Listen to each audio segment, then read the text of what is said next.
with the kick. Lewis Daniels. And Daniels is out to the 27-yard line. Our Zale starting lineup for West Virginia. We told you about Bulger, but Avon Coburn is having a tremendous season. At 103 yards a game, he leads the Big East. Ivy and Osageda, the wide receivers.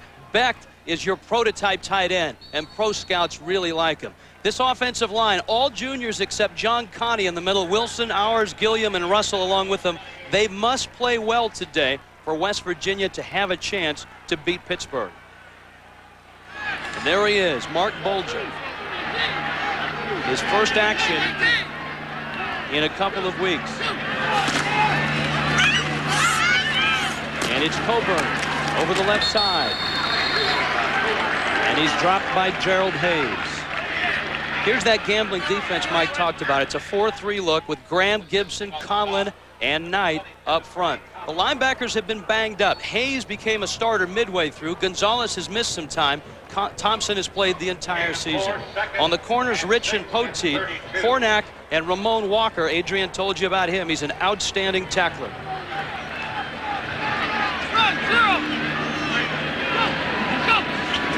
On 2nd and 6, Coburn to the 35-yard line.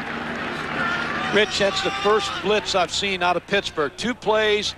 Larry Courier again making an emphasis on our phone conversation the other day that he wants to get to Mark Bulger. So Dan Simrell, the offensive coordinator from West Virginia, comes out with 2 runs, a run, a power zone play, and then a draw. Simrell wants to protect Bulger because he's playing with a sore thumb and a partially broken finger, and he throws on the run. It's deflected and incomplete. Seth Hornack got a hand on it, and it's 3 and out for West Virginia. The receiver that was open for Mark Bulger was the fullback Anthony Green, 49, coming out of the backfield, which would have allowed them to move the sticks and get the first down, but he just missed the throw. Mark Fazzolari, who has been seeing a lot more time than he would like, leads the Big East. The ever-dangerous Hank Poteet, who has taken one back 69 yards this year. Poteet. Poteet out to the 34-yard line. Outstanding field position for the Panthers of Pittsburgh. Their starting lineup. Turman is the trigger man. Chris Fiola, the fullback. Nick Goings will rotate with Kevin Barlow at that tailback spot. But the go-to guys in this offense, wide receivers Lateef Grimm and Antonio Bryan, 119 receptions between them. It's an offensive line that is getting better by the day. Weidel, Downey, McCurley, Anderson, and Hansen. Weidel and Hansen, the 2 tackles, the only seniors in that group. And here is Turman throwing on the run. Out of bounds. He was looking for Lateef Grimm. Perlo Bastine on the coverage. The problem for West Virginia's defense, stopping the run, especially up front. Antoine Lake, Greg Robinette, and Ryan Brady must be able to stop the run today, and they need help from these linebackers in a 3-4 look. Mark Thurston, Kyle Caden, Chris Edmonds, Barrett Green is the captain and the only senior in that quartet. Bastine and Davis, the corners, Boo Sensabaugh, and Gary Tompkins, the safeties. Nick Goings over the right side to the 37-yard line. It'll bring up a long 3rd down. Rich, when you're 3 and 7 and you're playing at home, you don't have a lot to play for, West Virginia. You play for the rivalry. This is your bowl game. And when 20 seniors came out of that tunnel, it's the last time they're going to come out. So your football team is fragile. You need good things to happen here early in the ball game. 3rd down, 7. Turner with time. Got a man and a tumbling catch. Did Grimm hold it? Yes, he did. No. One official said yes. That official in your shot says no. And I thought he had it, I Rich. thought he did too. 3 and out for Pitt. Latif Grimm on a curl route. Perlo Bastien on the coverage. Looked like he had the catch, and they had the first down. Let's take a closer look at this. No, I think it's a good call. I think I saw the ball. Ball came out. There it is, right there. Good call by the officials. Greg DeBolt backed up to his 25. Bryant lost it and then recovers it. Rather Bastien. 40 yards on the kick. This backyard brawl off to a quiet start. West Virginia and Pittsburgh scoreless. ESPN's presentation of college football is brought to you by the all-new 2000 LeSabre by Buick. Re-engineered to be safer than ever. And by Goodyear, innovators of run-flat technology. The home team has not won this backyard brawl since 1995. Pittsburgh and West Virginia scoreless. Steve Dunlap, defensive coordinator, working it on the sidelines. Bulger, sore right hand and all, will go deep for Jerry Porter, who makes the catch. Porter is loose. He will score. Touchdown, West Virginia.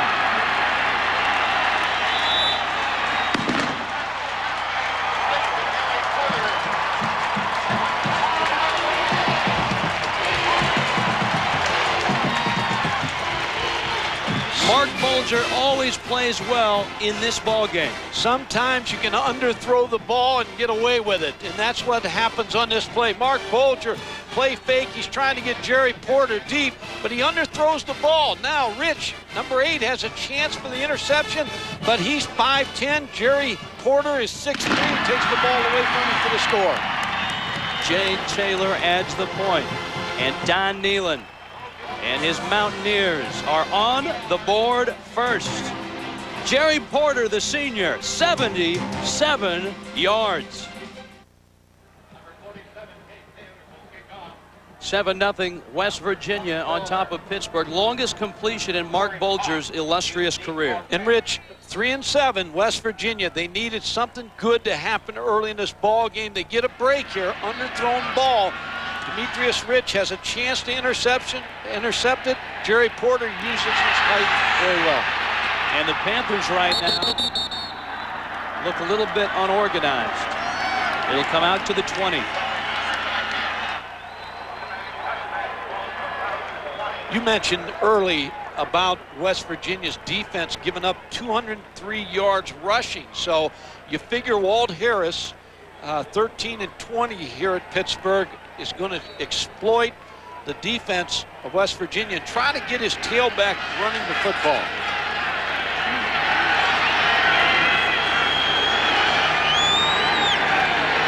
Kevin Barlow is in the ball game at the tailback spot, and this is Barlow to the 25-yard line. Mike, he is playing with a heavy heart. Last night at a recreational football game in Pittsburgh, 2 of Barlow's uncles were shot. One of them died. The other is in critical condition right now. Yeah, and Kevin has had a big year for Pittsburgh, 4.6 yard average per carry, and you know his mind is on what happened yesterday. He'll get it again on second down. Slips 1, slips 2, has the first down to the 33-yard line. Perlo Bastien made the stop. He's a hometown kid out of Pittsburgh. This is the problem with West Virginia's defense. They haven't been able to stop running teams. Not much of a pass rush. Kevin Barlow should have a big day against this Mountaineer defense.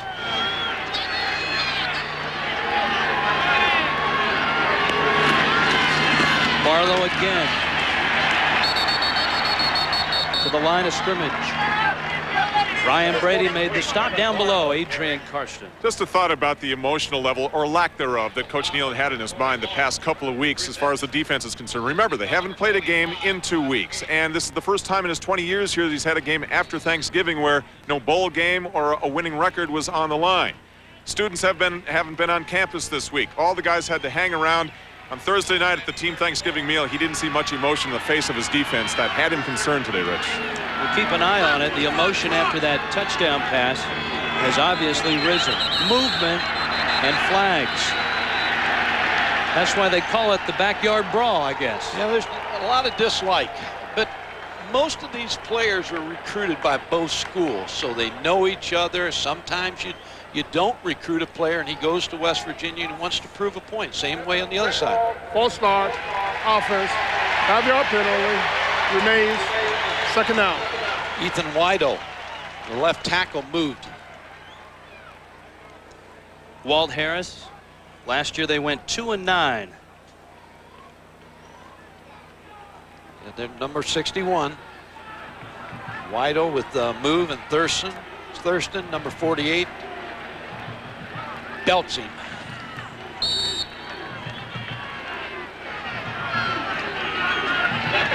So 2nd and 14. Mark Bulger, 77-yard touchdown pass to Jerry Porter.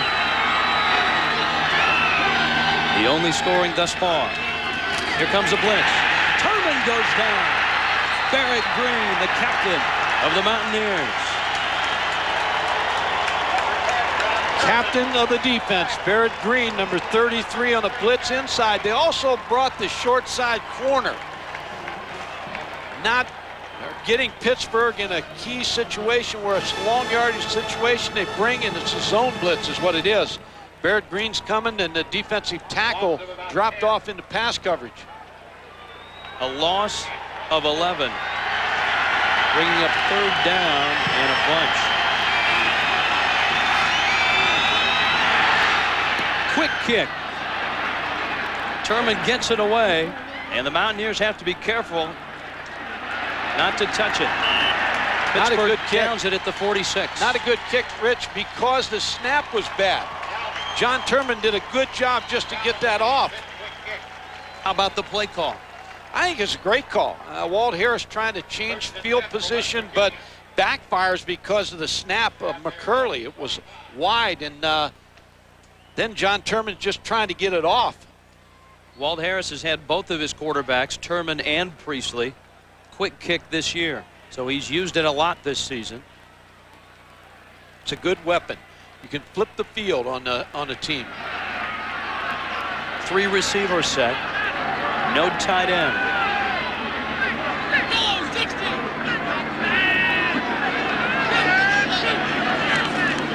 Bulger. In and out of the hands of Antonio Brown.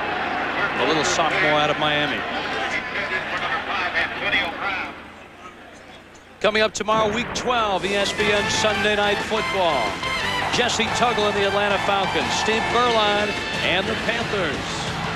And then Monday Night Football on ABC. Brett Favre and the Packers, Jerry Rice and the 49ers. ESPN and ABC, your exclusive home for primetime NFL football.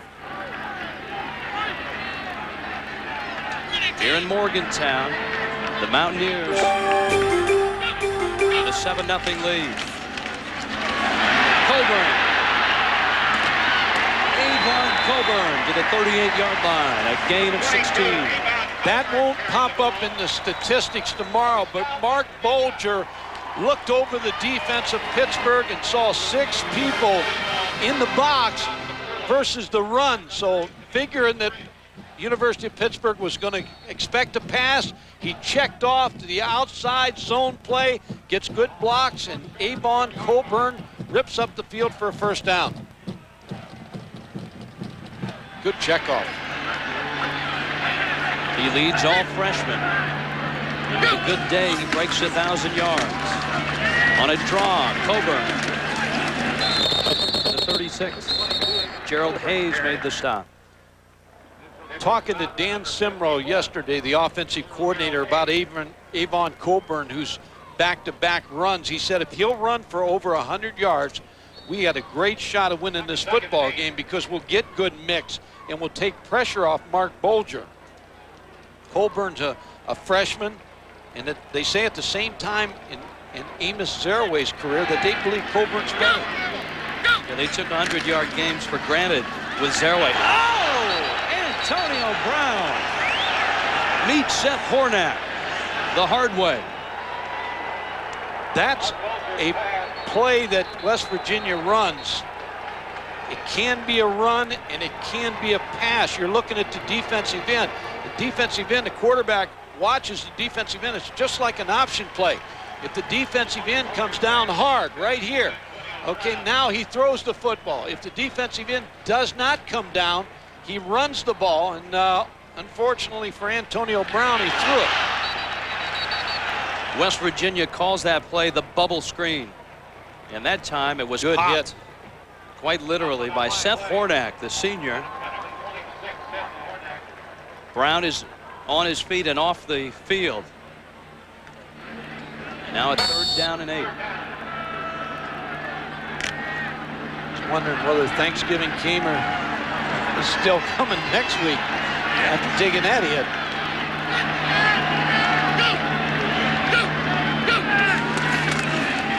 Bulger to the sidelines. And it's caught by Anthony Green, the big fullback. That was a play that was open early in the ball game. Anthony Green, and now Mark Bulger takes the throw for the good first down. They're working against Demetrius Rich. You can see the plan unfold. He's a freshman defensive back, number 8, 5'10", 170. Most of the passing plays are going in his direction, so they're going to try to find out about him. Don Nehlen thought about going for it on 4th and 1. Instead, Jay Taylor is in from 46 yards.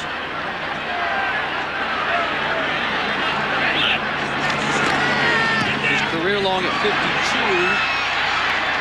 52. Just missed it. Didn't hit it well. Mark that down, because when you get in that situation, you have to come away with points. And if you can go ahead by 2 scores, again, you push Pittsburgh to come out of their offense. The Mountaineers get nothing and don't like it. 7-0 West Virginia. All right, break and make a tackle. Great job, Seth, on the hit. All right, good work. Now let's go. Let's play ball. Good work. Pittsburgh defense getting a lecture. West Virginia on top of Pittsburgh. Don Nehlen electing not to go for it. Not popular here at Mountaineer Field. No, it would have been popular if he made the field goal. Now it's not popular because he missed the field goal. But when you have 4th and 1, you're 3 and 7, you know, you have the option to go for it. Now Truman scrambling to the 35-yard line. Barrett Green made the hit. But going back to that, Richo, if you get to 3, which is what Don Nehlen wanted, he figures his field goal kicker can hit that field goal. Now you're up by 10, and your team feels good about themselves. The relationship between Don Nehlen and the fans here has kind of taken almost an adversarial slant to it over the last couple of weeks. Nehlen has been critical of the fans for not showing up in number, and the fans voicing their displeasure in that situation. Neither party is happy with their record right now. Kevin Barlow over the right side. Don Nehlen's a very sound and good football coach. He's won a lot of games here at West Virginia and won a lot of bowl games. So his record speaks for itself. He's one of the better coaches in the country. Yeah, fans forget that in a real hurry, don't they? Yeah, from memory lapses. It's got to get just short of the 40-yard line, indicated by ESPN 1st and 10, presented by AMD Alcon Processor. Turman's throw, that gets past that 1st and 10 line. And that's Lateef Grimm with the catch. He's out across midfield. 1st down, Pittsburgh. This is big for Walt Harris early in this ball game, because you can get right back in this football game and tie it and get a big emotional swing because of what just happened, the missed field goal, and then you take it down and score. Lateef Grimm is just a junior. In fact, he's out of Stockton, which is where Walt Harris played his college football, at the University of the Pacific. Goings.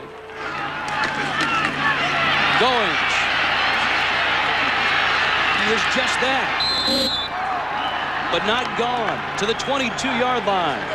Nick Goings, the junior out of Dublin, Ohio, 27 yards. Booth Sensen ball safety, number 19, finally makes the tackle, but a nice job by the offensive line. Wido and Downey on the left side, McCurley the center. Good block by Fiola, also the fullback.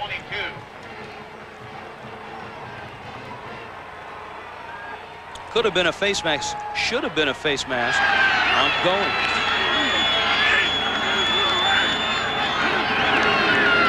Option, Turman pitches to Torrey Cox. And he is wiped out by Kyle Caden. Well, nice job by Kyle Caden, because in the whole defense of West Virginia, option play, if you can get it strung out so that they're moving laterally, then you can make the play. Tony Cox, the tailback, and watch just what I'm talking about here. Here's the linebacker, and everybody stretching the defense, stretching the offense, and then Caden makes the play on Cox. So we play the option. Caden's had a fine year. He's just a sophomore.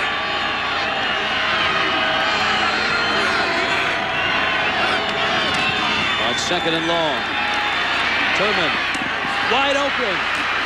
Kurt McMullen, the tight end, and McMullen is down to the 6-yard line. Well, wide open. John Turman just waiting for McMullen to come free. Hitting him on the over the middle. Good protection.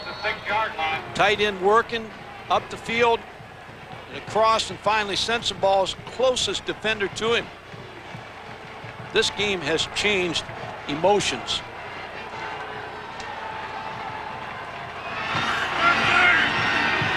On first and goal, going to the 2.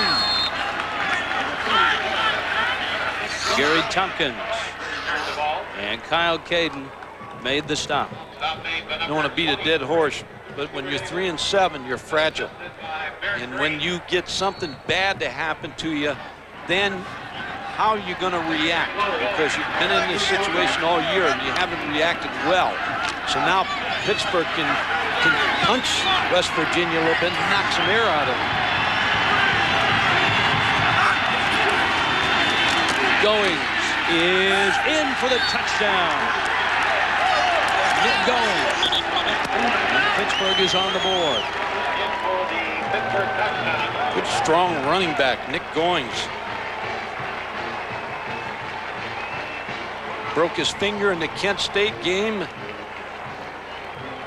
Gets in the end zone for a touchdown, and Pittsburgh has a chance to tie this one. Go down.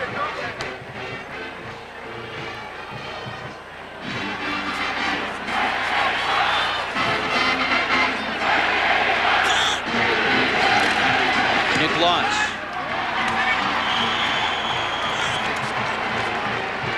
Nick Goings, the junior, he and Barlow combined for 136 yards per game, and the running game is going for Pittsburgh.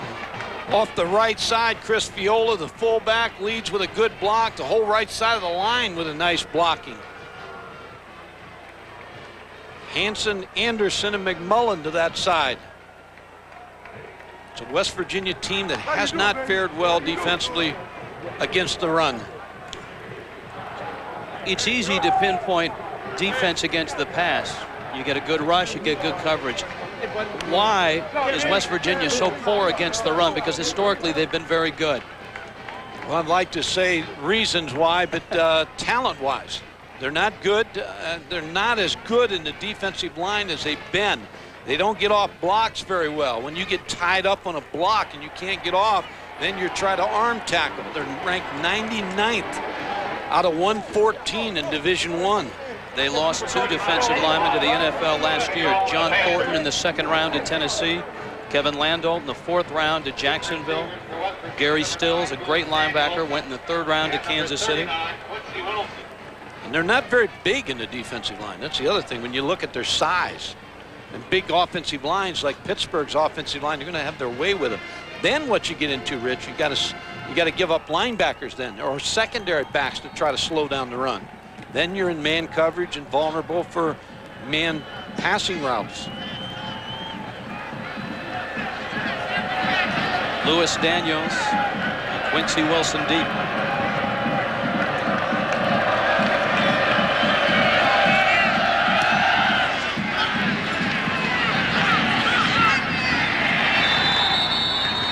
Ayers watches it go through the end zone. Later on today on ABC, regional coverage starting at 1 Eastern. Great quarterback matchup. Joe Hamilton, Quincy Carter, Georgia, Georgia Tech. And the winner of Arizona, Arizona State looks like they'll go bowling. Then 8 o'clock national coverage of Notre Dame and Rose Bowl bound Stanford. Rodney Gilmore is on top of the world right now with Stanford going to the Rose Bowl. ABC Sports, home of the bowl championship. He's going to be in the parade this year, the Rose Bowl parade. Actually, he's doing the game on ESPN radio. So he's a happy. He's not going to be in the parade, right? He's a happy guy.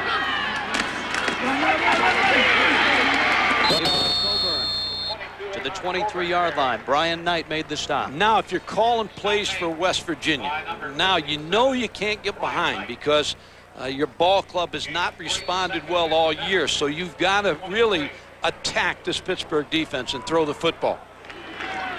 Bulger's we talked about games against Pittsburgh, 53 of 83, 7 touchdowns. He's had his way.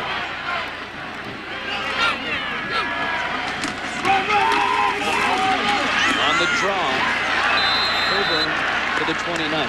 He is one of the most accurate quarterbacks in America, Mark Bulger is. Let's head to the studios. Chris Fowler. Chris, what's up? Well, Russell Athletic takes us to Rocky Top. The last 2 visits there by Vandy have been near upsets, but it's not looking like that so far. Travis Henry headed for the house, a 62-yard touchdown, 10-zip balls late first. Vanderbilt needs that win to have any hopes of going to the bowl. I think Woody Woodenhopper's done a fine job there in Nashville. Out to the 35-yard line. Ryan Gonzalez made the stop on Avon Coburn. It's Dan Simrell, used to be the head coach at the University of Toledo, and he was down in Memphis as a defensive coach for Chuck Stobart when he was the head coach there. Very fine football coach. Good game plan. And in talking to him yesterday, he's very concerned about where Adrian was talking about Ramon Walker lines up. Best defensive player on the Pittsburgh team. Coburn again to the 34. Gerald Hayes made the stop. So far, the Mountaineers have been unable to get the football to their wide receivers. Yeah, one throw to Jerry Porter, and the ball was tipped for a touchdown. Used his height. And I think they found something here running the football, but to win this football game, they're going to have to throw against Pittsburgh. And they're keeping Ramon Walker with their sets. They're spreading 3 wide receivers out, and they're keeping him in center field. So keeping him away from the line of scrimmage. Redshirt freshman leads the Panthers in tackles. Bulger, sore hand and all. Incomplete. Flags come down late. Anthony Beck, the tight end. That man Walker tangled up in blue. Well, that's the thing they talked about Ramon Walker. When you have a safety that's leading you in tackles, and he leads the University in Pittsburgh in tackles with 121, you know he's active. You know he's going to get up around the line of scrimmage. So what do you want to do? You want to play action pass him. 25, Ramon Walker, he's dipping up there trying to get in the run. Now he knows he's got the tight end, but he interferes with him before the ball's thrown. First down.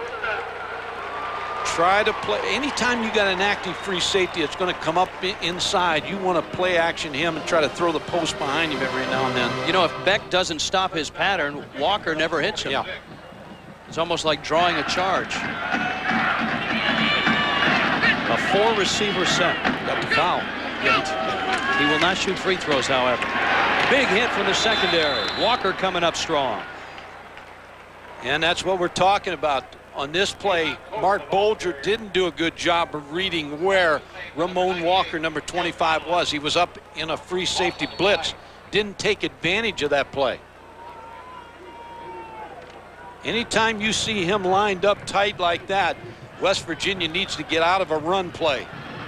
They didn't. They made a mistake on that play. Bulger to the sidelines. And Corey Ivy made the catch. Short of the first down. Kareem Thompson defending on the play.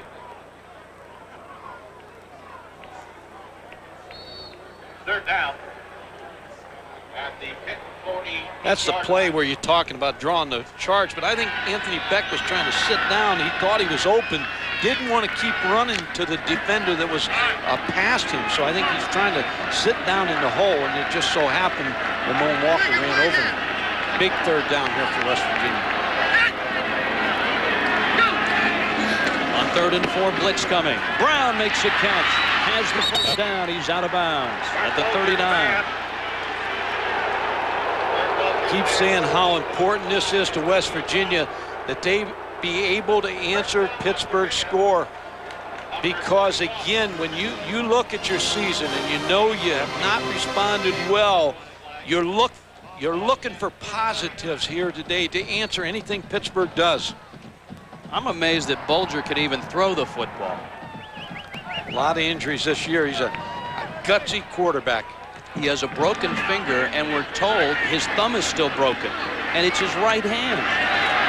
And he's on the money there. Ivy, another catch. Down to the sidelines, Adrian Karsten. Well, technically, yes, his thumb is still broken. When you put that together with the broken index finger and the knee that he took in the first game of the season, ironic that his final game of this year really is the first one where he's been healthy. Everything that he has been through this year was all kind of encapsulated this week in practice when he put all of these injuries behind him, lifted up his team because by taking the snaps from the shotgun, from underneath the center, he really kind of brought this offense alive again, is the way Coach Nealon described it. He, you know, his final game here as a senior, he's going to play in the Hula Bowl, but to come back from all those injuries really gave life to this offense. Adrian, he would like nothing better than to beat the Panthers in his collegiate finish. 7-7, Pittsburgh, West Virginia. I had the East Carolina game, his first game of the season. He completed his first 13 passes of that football game, and then an East Carolina player rolled on his knee. And that kind of was the beginning of the end of West Virginia's season. Coburn still alive, and he's down to the 25-yard line. 22, Iman Coburn. Bulger's hit his last 4 passes here. You talked about East Carolina getting off to a fast start. Coburn keeping his feet moving and spinning reminds you of Amos Zaraway. And there's the comparison. And Coburn is on pace to reach Zaraway type numbers in Amos's first year.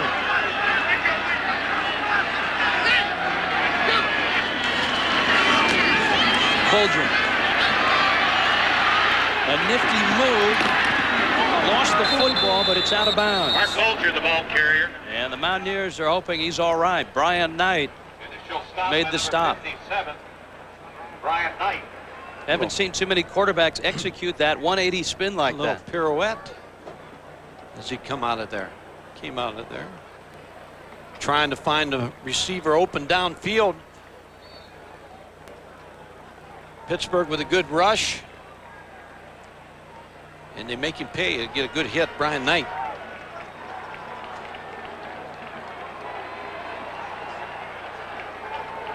Big 3rd down and 8 now. A strike to Becht. And Becht has the first down at the 18. Pro scouts really like Anthony Becht, 6'6", 265. And Rich, this is just an option route, and what that means, an option route, he goes down and he will hook away from coverage. He releases, he hits the linebacker here. Now he moves a little bit in this direction to get open for the throw. Scott McCurley's the linebacker. Good collision, that's what you want to do. Push off like you do in basketball, get the pass reception. 12th play of this West Virginia drive. Here come the Panthers. Bulger for the corner, and it's incomplete. Jerry Porter, his intended receiver. Hank Poteet was on the scene, and that's usually good news for the Panther defense. Yeah, Poteet's a very good corner, very good cover corner. Jerry Porter trying to use his 6'3" frame here to out-jump Poteet, who's 6 foot, but a nice job by number 31, Poteet, just bouncing the ball away from the receiver. Now,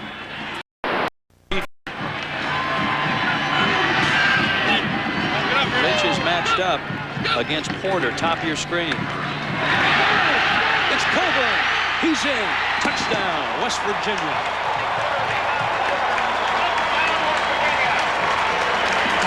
A lot of missed tackles in the secondary.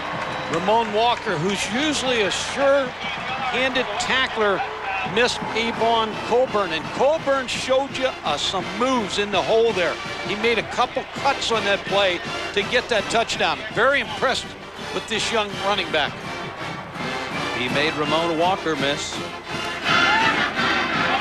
Taylor, who missed a field goal, almost missed that extra point. This is big, Rich. This is big for West Virginia because they didn't kick the field goal. They missed it, and Pittsburgh came right down and scored. You need your senior quarterback, Mark Bulger, to get you right back. Watch the missed tackles here. Watch this tackle. Instead of getting squared up, he's too far. He's leaning too far. There's another missed tackle for the touchdown. Free safety just got to size him up and stop him right there.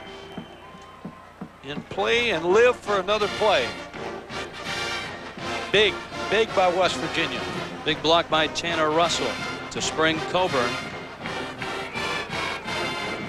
Pittsburgh playing for what they hope to be a bowl bid. They're at 5-5 right now. In the Big East, here's your scenario. Virginia Tech, Boston College, Syracuse in. Miami needs a win, and they've got 2 games left.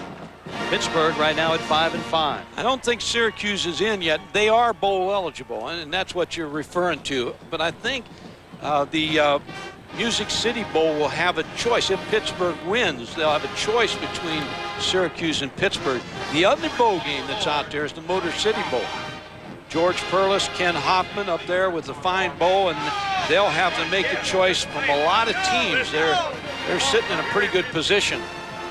One team they know will go there, the champion of the MAC. You and I are right. It's our West Virginia tour. Marshall and Western Michigan next week. Torrey Cox drops it, kicks it, it's loose. Pittsburgh got it. There'll be a lot of pulling on that football underneath that pile. Oh, that's a nasty place. They'll be more than just pulling on the football. They'll be pulling on a lot of things. And be a lot of asking how each other's Thanksgiving was. Number 7. Just didn't do a good job seeing it in, but in a day game like this, you sometimes lose the ball in the light. R.J. English, watch 84. He's the one that makes the recovery eventually.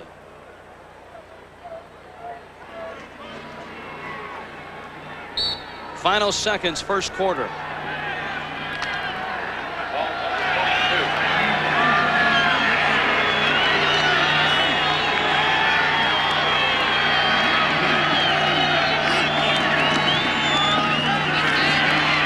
Kevin Barlow out to the 27-yard line.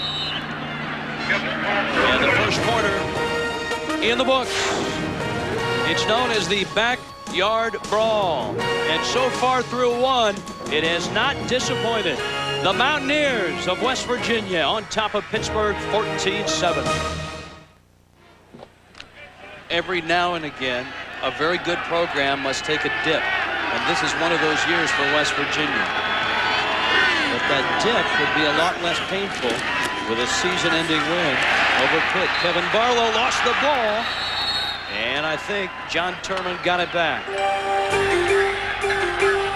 Chris Edmonds with a hit on Barlow, and you're right.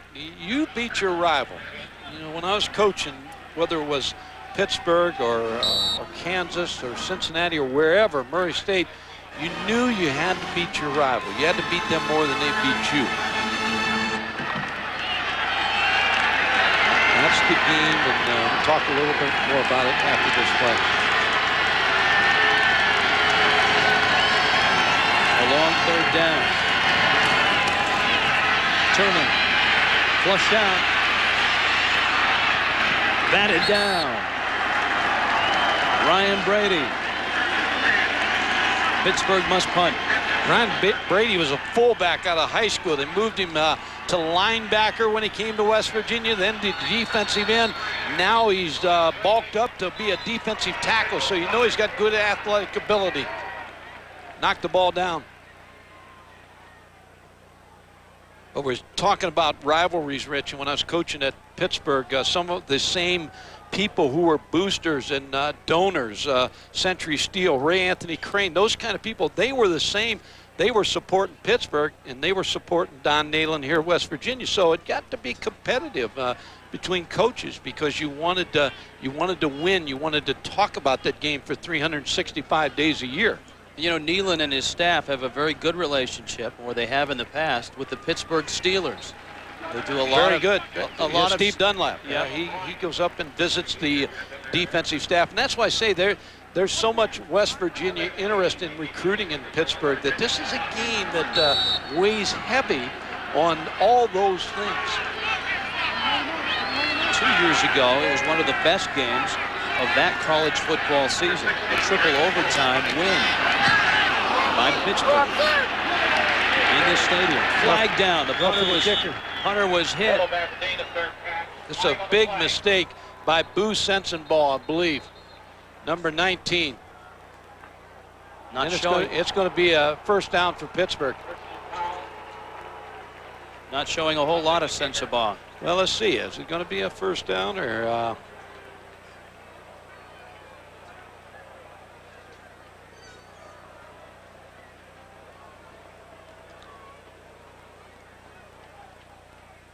See what he's going to call here. Personal foul, roughing the kicker, defense, 15 yards, automatic first down. Yeah, bad mistake. You have him stopped and then you give a personal foul. See, here's one thing. When you teach block and punts, never leave your feet because you can't control where you're going to come down at. You always put your hands out, but never leave your feet. Sensabaugh really held up on the hit, though, and almost tried to cradle DeBolt. Yeah, but he ran into him. Anytime you leave your feet, that can be expected. New life for the Panthers. Turman to the sidelines. It's picked off, and it's it's Perlo Bastine. Bastine to the 44-yard line. And West Virginia's defense, maligned most of the season, comes up with a big play. 6th interception of the year for Perlo Bastine. And I like the call by Walt Harris because you just get a break and you figure the defense may be down a little bit. You're trying to get the ball to Lateef Grimm. John Turman just underthrew this football. Grimm's open. Perlo Bastine plays the ball well, gets a couple good blocks. West Virginia with good field position. This is not a bad West Virginia secondary. They've got guys like Bastine on the corner. They really miss Nate Terry, who was one of their fine corners, who was injured and out for the year. Bulger setting up a little screen to Anthony Green, the fullback. He's across midfield. And Green is inside the 40, down to the 46-yard line. Quickly to the studios, Chris Fowler. Chris? Well, Rich, T. Martin has never lost a start in Neyland Stadium, and against Vandy, things are looking pretty good so far. Little screen here to Leonard Scott, who takes it all the way to the house, and the Volunteers look like they may be headed all the way to Tempe as a BCS at-large team. I was going to say, I'll bet they've played Rocky Top 15 times by now. Trying to go 9-2 on the year with that win. West Virginia on top and on the move.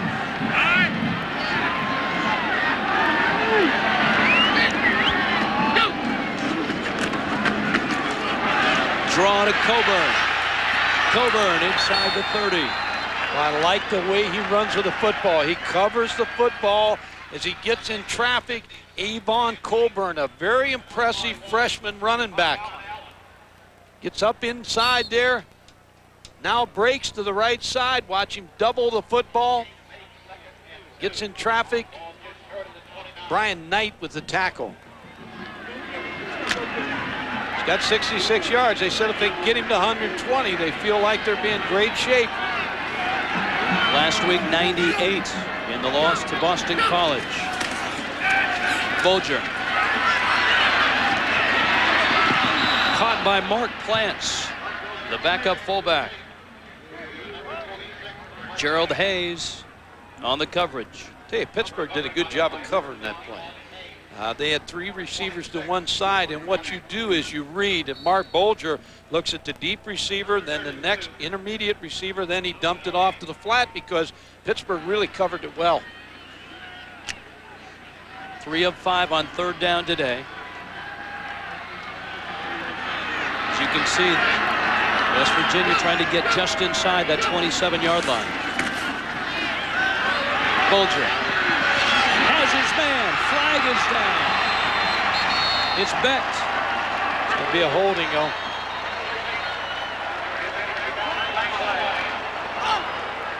It'll come back.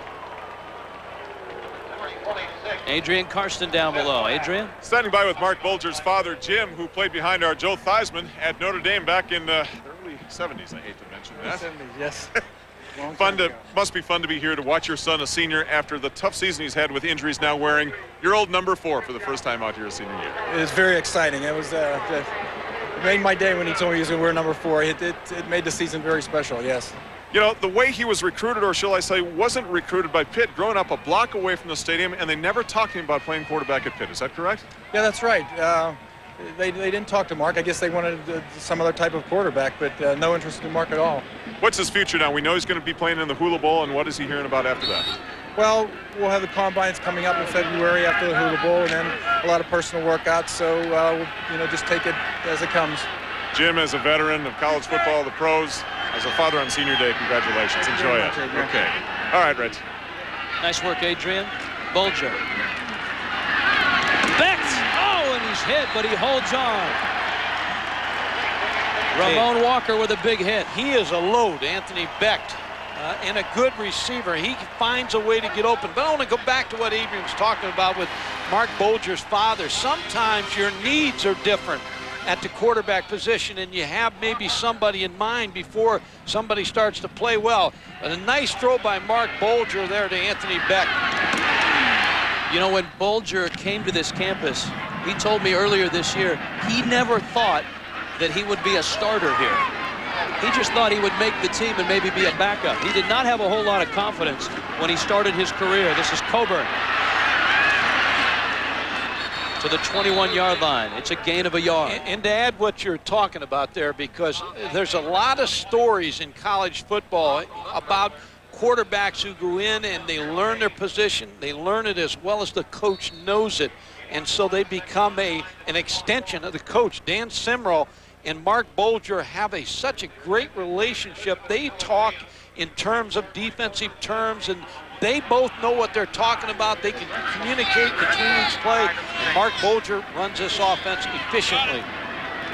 His 3rd year as a starter, he was stunned as a sophomore to end up a starter because of injuries and attrition, and he really blossomed in this system.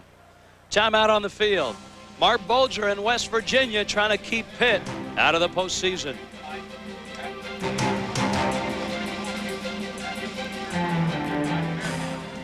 He's good. I need to tell a story about him.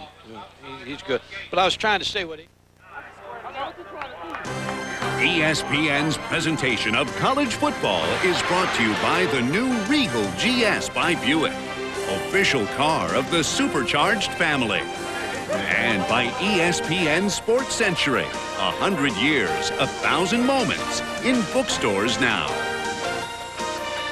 Blue skies over Touchdown City, Morgantown. West Virginia marching and on top of Pittsburgh. Got the backup corner in Rob Butler, number 20. Bulger going right at the backup. Antonio Brown slips one and he's out of bounds. Good call, Coach. Well, when you look down on the field and I haven't seen Demetrius Rich for a long time, ever since that throw, and all of a sudden now you got the backup in. He's a freshman. Rob Butler, on the other side you got Hank Poteet, so work this side. Antonio Brown, number 5, missed tackle by Butler. Good yardage. Ramon Walker finally made the tackle. There's a look at Rich. Adrian Karsten informed us, not injured. He's merely in the Pittsburgh Panther doghouse, so to speak. I've been there myself. I think we all have been. And I don't know if there's a freshman corner in America that hasn't been there.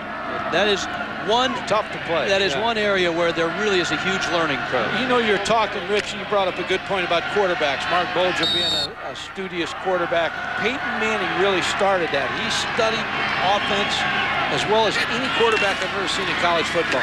Coburn still on his feet to the 5. He's a tough little nut. To the studios, Chris Fowler. Chris? Well, in Knoxville, Vanderbilt trying to hang around right after the Vols took a 17-0 lead. The Commodores marched the field, and Rodney Williams punches it in. Vandy has the ball back, now down 10 early second quarter. Guys? Get it in here. The Mountaineer, pretty happy guy right now. Lock and load. It's an honor to be the Mountaineer. Bulger. Looking. Throwing. Caught! Touchdown, Osageda.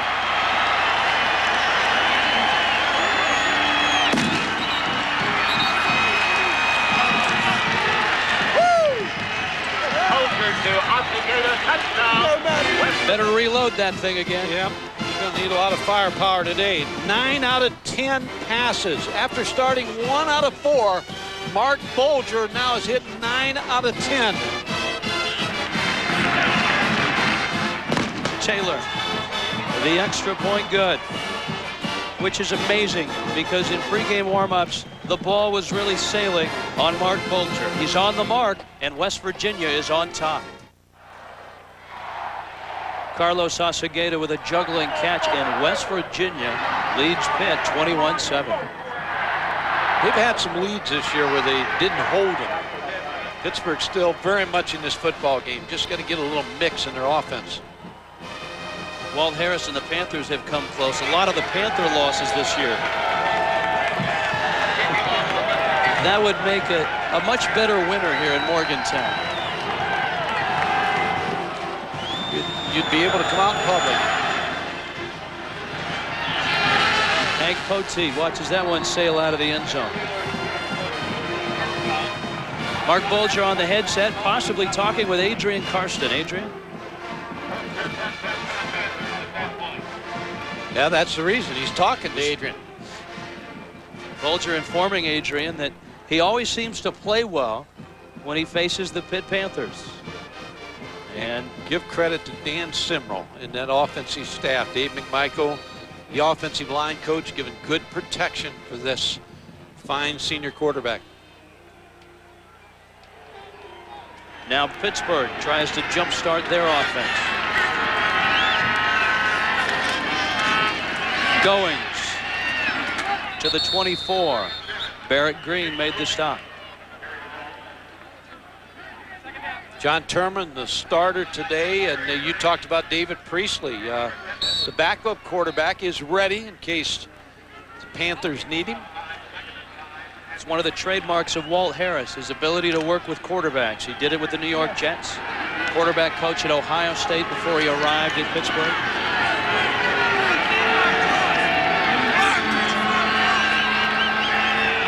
They get the play off, but it goes nowhere. Goings to the 24. He lost a yard. Rich, that's a play that I'm sure Walt Harris is going to talk to John Turman about. He needs to get out of that play because they jumped into an 8-man front. And John Turman started to check off, but you need to check off to a throw there or something to the tight end side, but they never got the play off. Priestley on the right with the jacket on. Injured his shoulder against Miami. If absolutely necessary, he says he can go today. We may see him. Blitz again. Turman rolls out and throws short. Grimm was open again on the sidelines. Yeah, we may see Priestley because all of a sudden now John Turman has bounced a couple in there and had the interception by Perlo Bastine. So would not be surprised second half somewhere we see Priestley. That's been the way all year. Priestley has bailed out Turman. Turman has bailed out Priestley. Greg DeBolt. Remember, he and Sensabaugh had a collision on his last kick. This one's away cleanly. Bastine, fair catch. Made at the 37-yard line. West Virginia on top of Pittsburgh.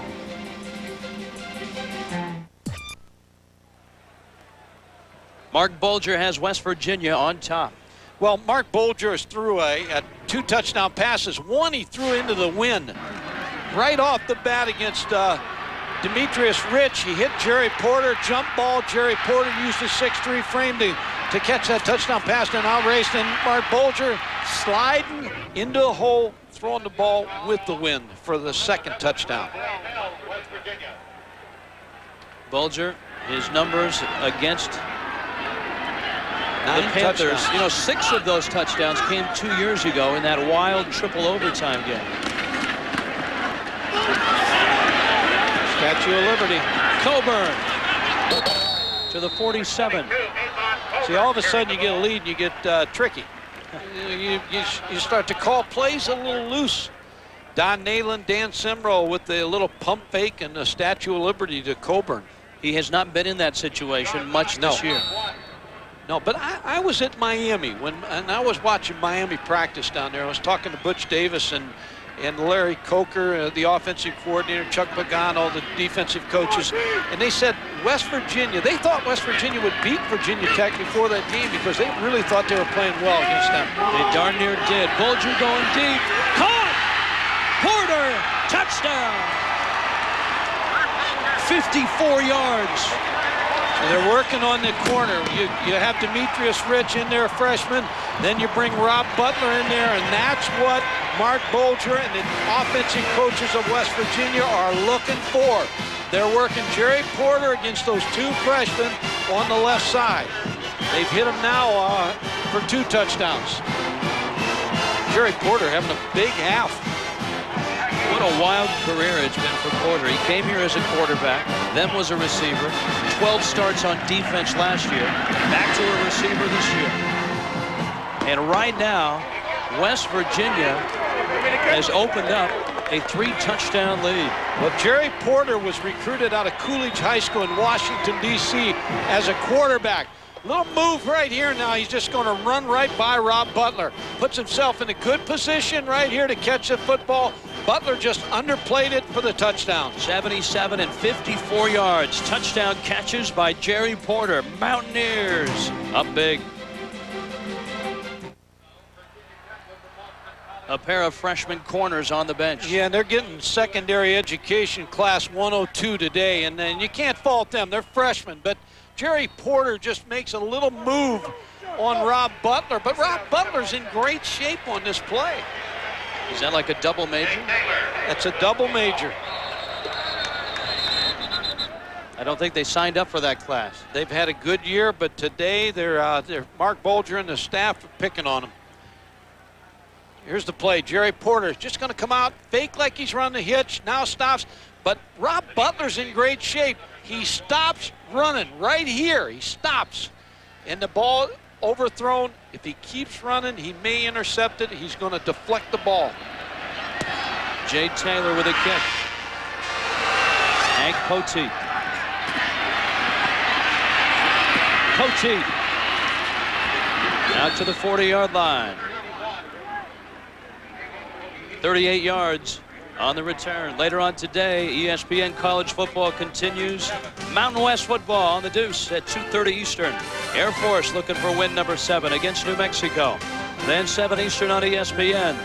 The Pokes and the Aztecs share the Mountain West title and a bowl berth on the line for the Cowboys. ESPN, your home for bowl week. There's going to be some good teams in that league, not go to bowls. We've got 5 teams with winning records. That throw is deflected and caught.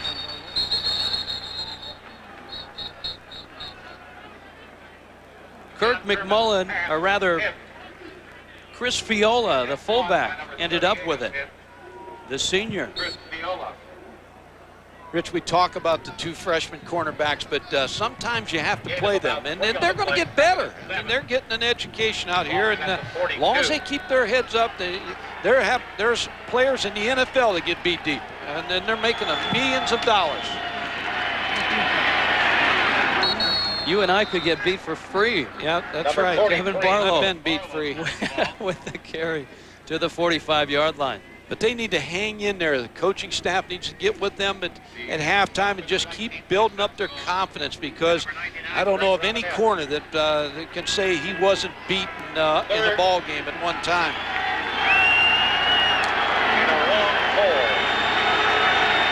Third down. Got to get to the 49. Turman has his man, and it's dropped. Sherman's pass. Ben Kopp, the senior tight end. Yeah, John Turman threw the ball exactly where you had to throw it against that defense. Ben Kopp just couldn't hold on. And far too many 3-and-outs for Pittsburgh right now, because your defense is coming on the field again, and Mark Bulger has such a hot hand.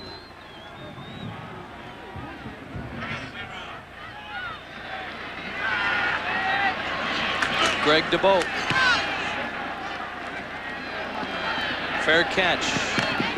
Called for and made by Perlo Bastine. 40 yards on the kick. Down below is Adrian Karsten. Well, Rich, those two bad passes by Turman are a direct result of an adjustment they're trying to make in the passing game here. Walt Harris told him, look, Bulger was having trouble, so are you. Keep the ball lower if at all possible, because we're going into the wind.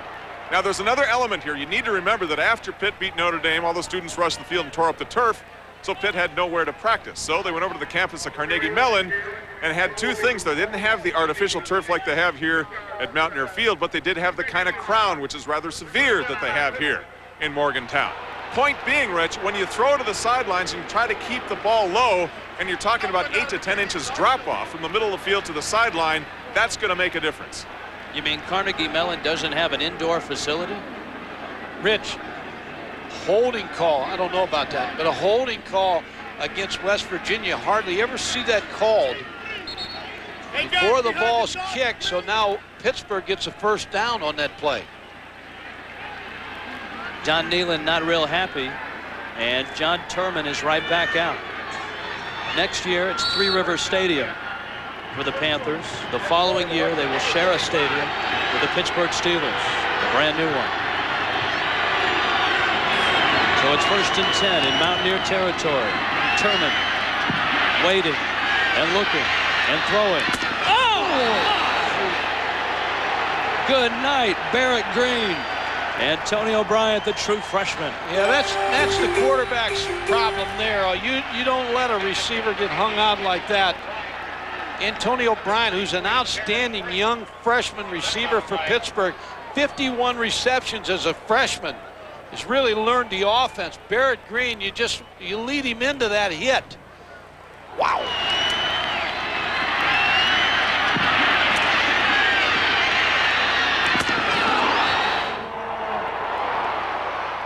Goings, and Nick Goings with a big carry for Pittsburgh. He's down to the 33-yard line. 12 yards on the pickup.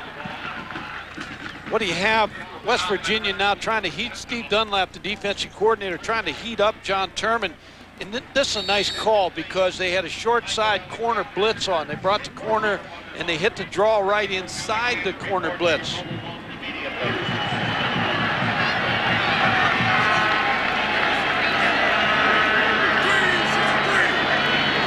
On 1st and 10. Turman. Goings couldn't quite get it. 2nd down and 10. Well, Pittsburgh has to take advantage of that holding penalty. The punt, which allowed the drive to keep going. Now, John Turman has to hit a big play here, get his Panthers back in this football game. They're not out of this game. It could be, when you look at West Virginia's defense, they've given up a lot of points this year. It's just a matter of regrouping, getting 7 right here, go in at halftime and get regrouped. This game's by no means over. David Priestley watches. Blitz coming. Turman. Flag down. And that one a little too low, looking for Lateef Grimm. Lateef Grimm and Antonio Bryant are the two go-to guys on this offense. And right now, they're being shut down. They really are. And this penalty, I think, is going to be offsides on West Virginia. It'll cost the Mountaineers not only the 5 yards, but more importantly, the down. Down. Mark Thurston, I believe. Offsides, defense, 5 yards, remains second down. You're talking about Antonio Bryan and Lateef Grimm. They're both outstanding receivers. Lateef Grimm tops the Big East in receiving yards and receptions. Antonio Bryan had 215 receiving yards against Virginia Tech. Straight ahead goes Chris Viola. You wonder where this defensive effort's been all year for West Virginia, and they really have come to play today. And West Virginia had the open date before Thanksgiving, and Adrian was talking about that. Players, all the kids at school went home. West Virginia players here by themselves. Don Naylor wasn't sure how they were going to react today.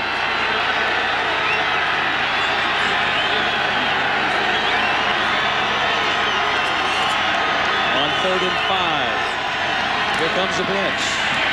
Turman caught at the 28. Kyle Caden made the stop. Kevin Freeman, number 42, came off the short side. He's lined up on the wide receiver to the right.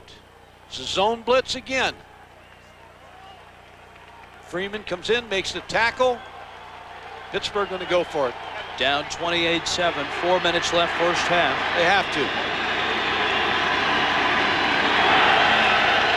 Let's see if the Mountaineers come after him. Here they come. Turman with time. This time he hooks up to Grimm, who drops the football. Rich, this is an excellent call by the Pitt offensive coaches. They keep two-back offense. They keep both backs in. They know they're going to get heated up. Lateef Grimm's against the corner, one-on-one, should be caught. Perlo Bastine off of him. Lateef Grimm just couldn't hold on to it. That's a play call. That was a great call.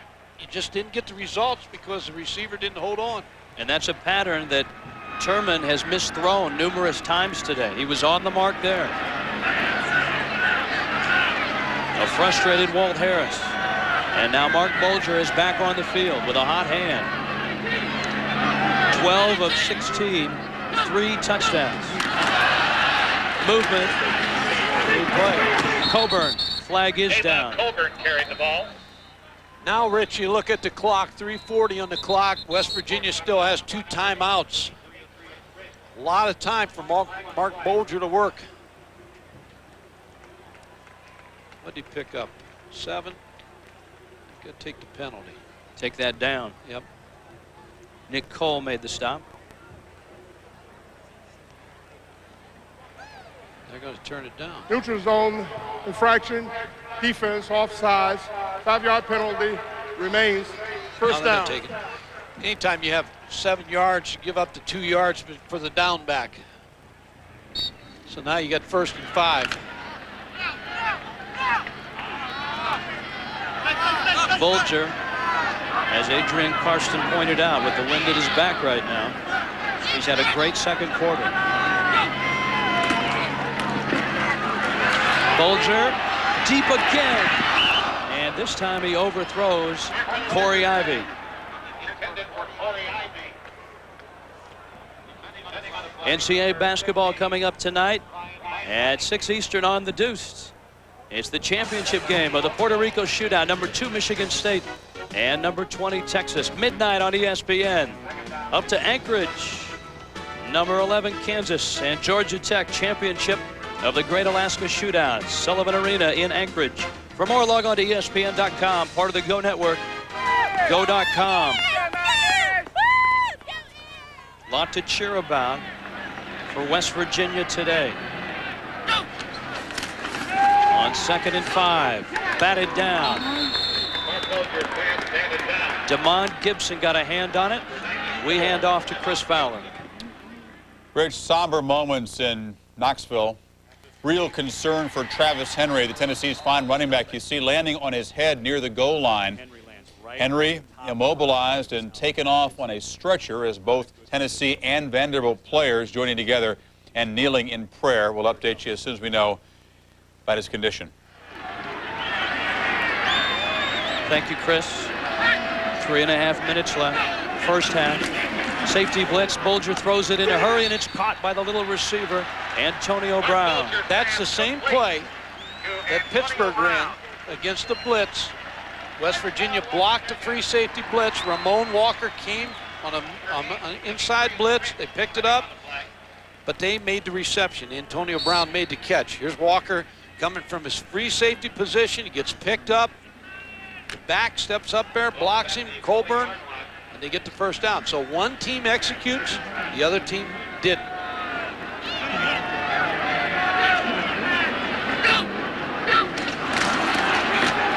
Coburn into the secondary, and Coburn into Pittsburgh territory. What a great block.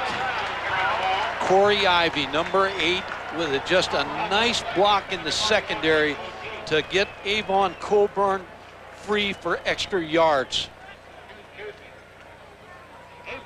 Give again to Avon Coburn, who cuts back very, very well. Here's the block right here by number 8, Corey Ivy. Hank Poteet finally makes the tackle. And West Virginia right now on the move again. 105 yards for Coburn. Bulger for Becht. He's to the 5. He's in the end zone. Touchdown. Anthony Becht. Bulger, his 4th of the day. Rich, they got him on by formation. They got him on the linebacker, number 55, Ryan Gonzalez. And Anthony Becht's going to win that. I'm impressed with Anthony Becht, too, as a tight end. And Ryan Gonzalez couldn't run with Becht, the tight end. Good play call again by Dan Semrel. Everything's working for West Virginia on offense. It's a clinic.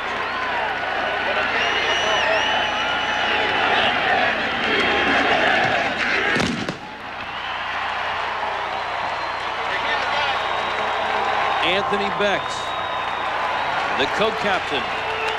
Mark Bulger, also a captain. These two guys having quite an afternoon. Seen a lot of good tight ends this year. And now right here, you got him against the linebacker Gonzalez, but he lets him inside of him. And that's not a good matchup when you let him inside like that. I think Becht is a guy that Bulger and Don Nehlen would have liked to have gone to more this year. He is a very talented tight end. He gets open. He has 31 catches going into this game. Last year against Pittsburgh, he caught 5 passes. He gets a good position on the football. Now, Anthony Becht's going to come out. I'm sure a lot of pro football teams are going to be interested in him. Look at those numbers, 14 out of 20, 4 touchdown passes. There was 6 touchdowns last year for Bulger in this matchup. Gives him 11, and Dan Semrel and Don Nehlen were worried about him before the game because they said, we know he's nervous, we know he wants to play well against Pittsburgh, but let the game come to him. He started out 1 for 4, but the game has come to him.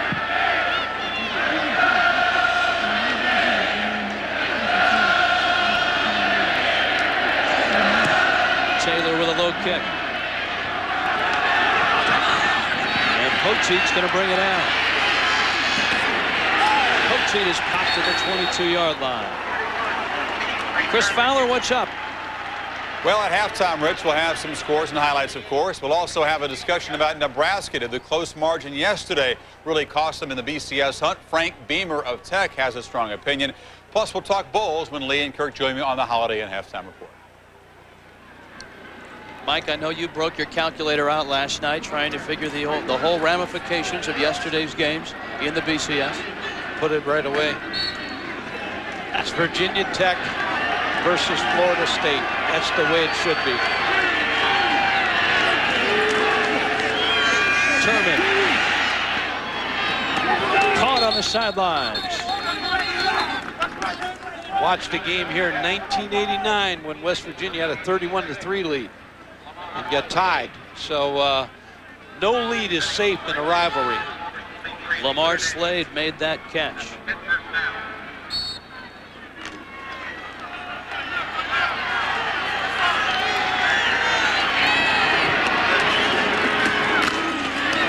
Barlow with the clock moving. Pittsburgh's got all 3 of their timeouts left, 2:37 on the clock. You talked about it, Rich. They've bottled up Lateef Grimm and Antonio Bryant. Perlo Bastine and Scooter Davis on the other side have done a nice job with both those wide receivers.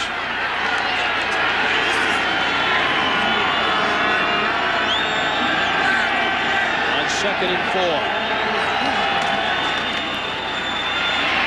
Barlow to the 35. He will lose yardage. Chris Edmonds made the stop. You got to do a good job at halftime. Walt Harris getting his ball club together. Again, defensively, Larry Coryer's been he knows what he's got. He's got some mismatches. He knows those mismatches. He's just got to try to make something happen in the second half. Blitzing a little bit more, bringing some pressure. Got to get to the 43-yard line, indicated by ESPN. 1st and 10, presented by AMD Alphon Processor. 3rd down and 8. Turman. Contact. No flags. I don't think that was a catchable ball. I'll tell you, the problem is you're going to give Mark Bulger back the football. And he's still got 125 and 2 timeouts. They get good field position. They'll come right back after Pittsburgh's defense.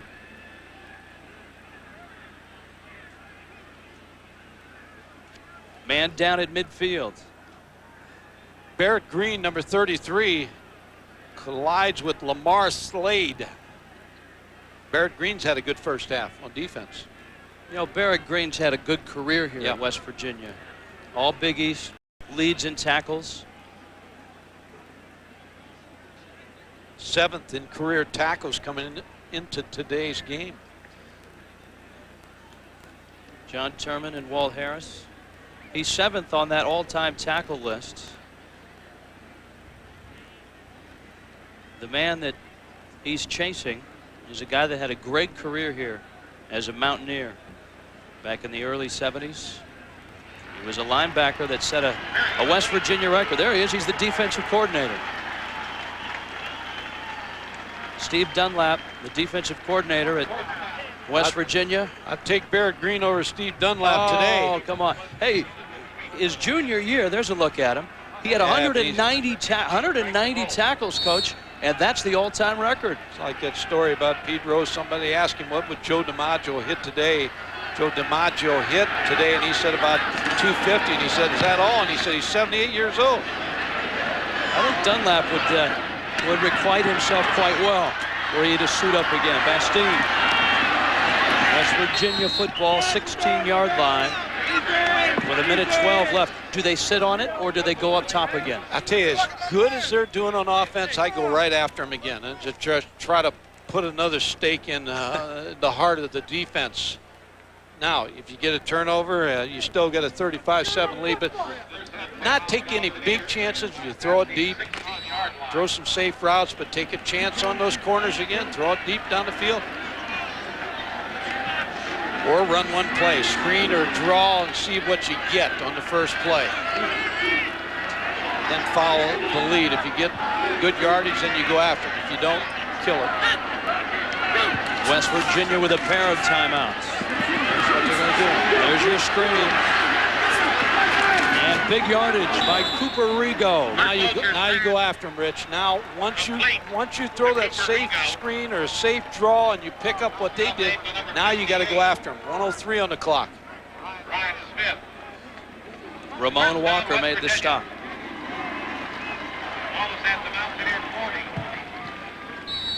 Clock starts now on the ready for play. 398 yards. My goodness. And counting. That's nearly twice what Pittsburgh's giving up an entire game. Little inside reverse, and Brown is swallowed up at the 42. Must use a timeout. Nick Cole made the stop. I was reading Lateef Grimm talked about the coaches. Pittsburgh mentioned about West Virginia running up the score last year, 52-14. So I'm sure they thought about that coming into this ball game. That's what makes the backyard brawl so much fun. 35-7, West Virginia. Three of West Virginia's finest. Crowd control. And they're doing a fine job of it. Actually, this crowd has been rather lively. They have been. Although not great in number. Bulger pumping and throwing. It is almost intercepted. Mark Ponko is out of bounds. That's one of the few poor throws we've seen Bulger make. That was a good defensive play by Ponko, number 14. He didn't take any pump fake and was sitting there on the up and out, or out and up. Now you're thinking 3 points. Now you want to try to get down there where you can get 3 more tacked on. 37 seconds. 1 timeout.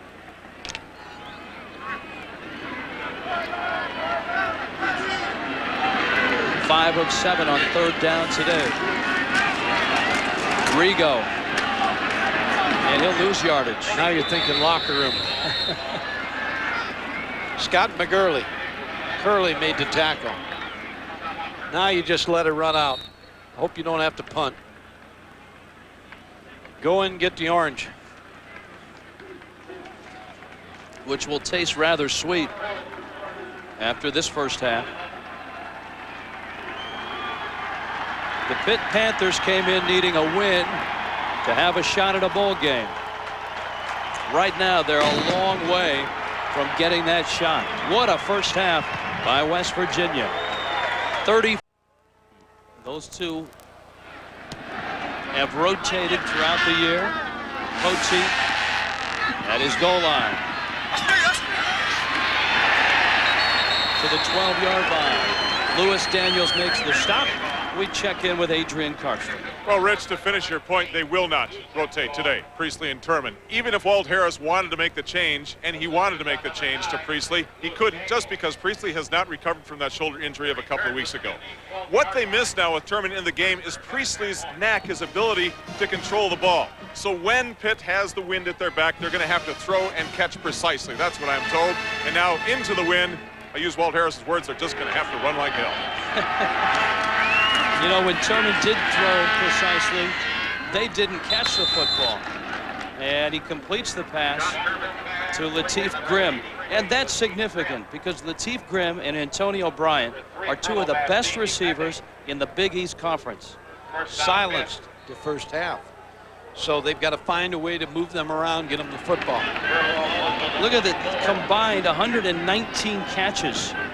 Today, that's only the 2nd catch for that pair. They're both back next year. Grimm is a junior. Bryant is a true freshman.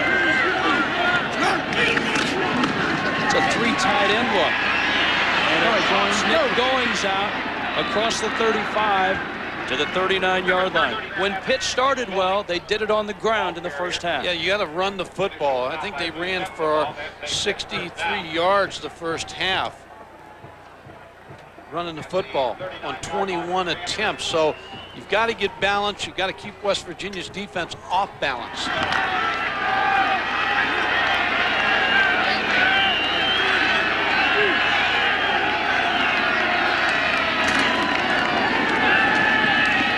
Turner. Goings. And he's now close to midfield. Right on the sticks. Blue Sensabaugh made the stop. And what you do at halftime, Rich, you sit down and you look at the things that have worked for you. You look at the defensive tendencies that West Virginia's doing to you. You make your adjustments. Blocking schemes, you change some. Patterns, you change some. And then you make a list of the plays you want to come out in the second half with, especially this drive right here, the best plays you've got.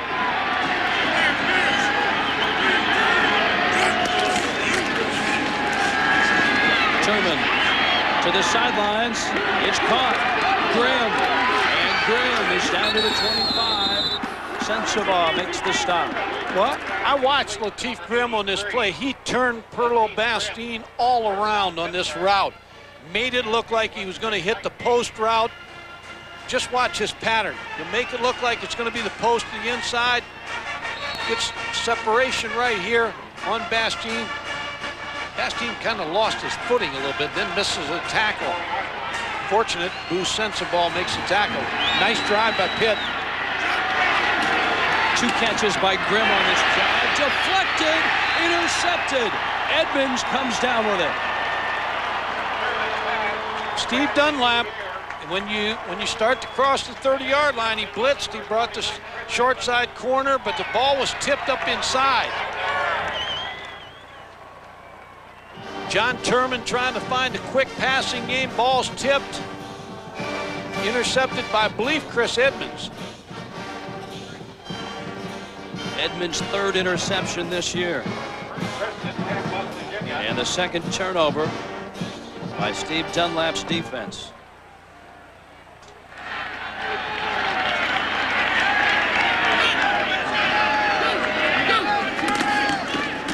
Quincy Wilson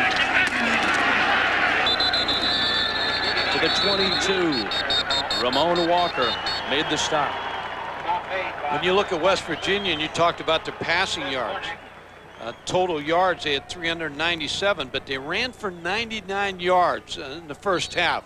And Coburn was really very difficult for Pittsburgh to stop.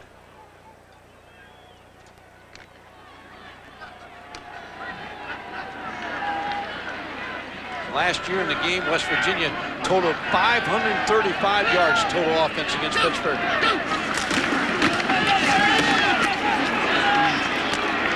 Straight ahead to the 22. Gerald Hayes made the stop.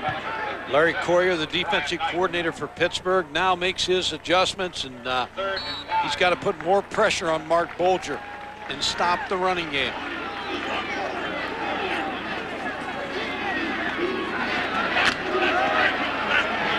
Five of 8 today.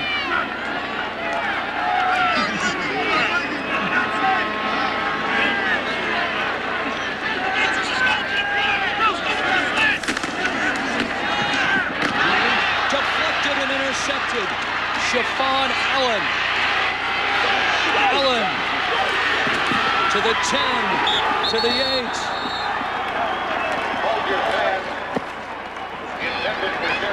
And Pittsburgh forces their first turnover. Yeah, it's a game of confidence, and now Pittsburgh playing a lot more aggressive here in the first series in the second half. Jerry Porter's an intended receiver. Ball thrown maybe a little too hard. Chifton Allen with the interception, takes it all the way down to the 7.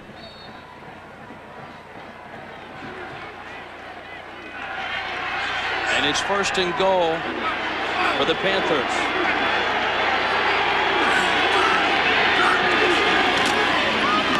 Turman, flag down, caught for the touchdown. Lateef Grimm, the flag is back at the line of scrimmage.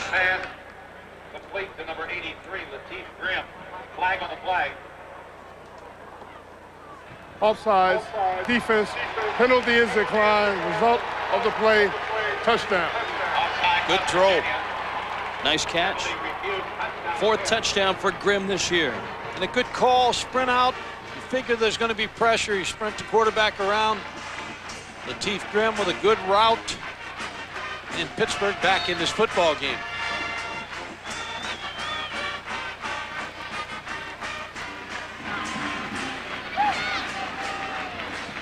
Nick Lotz. Number 35, Lotz will attempt the extra point. And he just snuck it through. This is good. Lateef Grimm and the Pittsburgh Panthers are not dead yet. Back to Morgantown after this. ESPN's presentation of college football is brought to you by Acura. Cars are our passion. Engineering is our art. And by AXA Advisors. AXA Advisors, building futures. The Panthers not out of it yet. Lateef Grimm from John Turman. 35-14.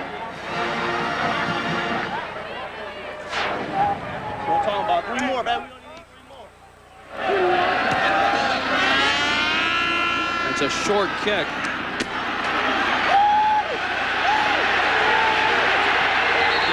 Nice return. Wes Hours, who's the starting guard. Yeah, you usually don't put a guard back there. Wes Hours, Pitt maybe thought they were picking on a weak spot there, but Wes Hours in his 6'1", 280 pounds has his moment of glory. They got to start getting him the ball. He may be a fullback in spring practice. Look at that hit. That's a decleater as a running back. Pass distribution, you see he's spraying the ball all over the field. Tight end is the key. Anthony Beck has done a nice job inside with the linebackers. Wait, 19!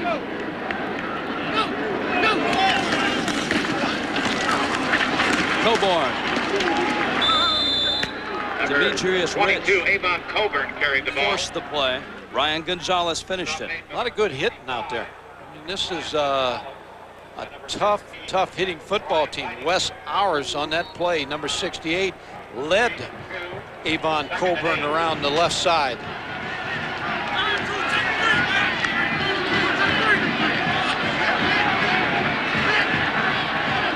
Wes Hours has to go back to work on offense.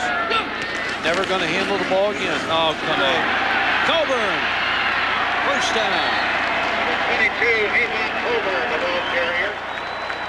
13 more yards. Great gain to his first half. Avon Coburn was electric for this West Virginia offense. Made a lot of Pittsburgh defenders miss. A lot of cutbacks. See the miss by Ramon Walker. And then the ability to dip that shoulder and pick up yards.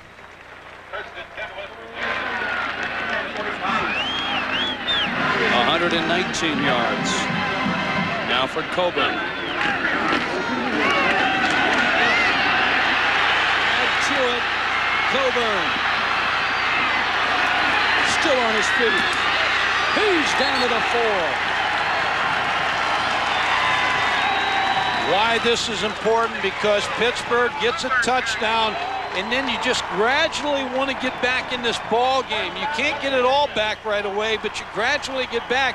But all of a sudden, Avon Coburn is answering the touchdown by Pittsburgh with a good move to the outside. Demetrius Rich trying to bring him down, shows his leg strength. Lower body strength. Coburn, the top freshman runner in the country right now. 103 per game. He's at 160 right now. Yeah, and Portis, I've had one of his ball games. He's a fine-looking freshman running back too.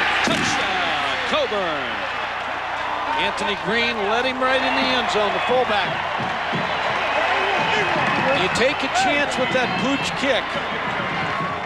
Wes Hours catches the football, brings it back to about the 40-yard line, so you have good field position, and then Avon Coburn takes over. That was a big score for West Virginia.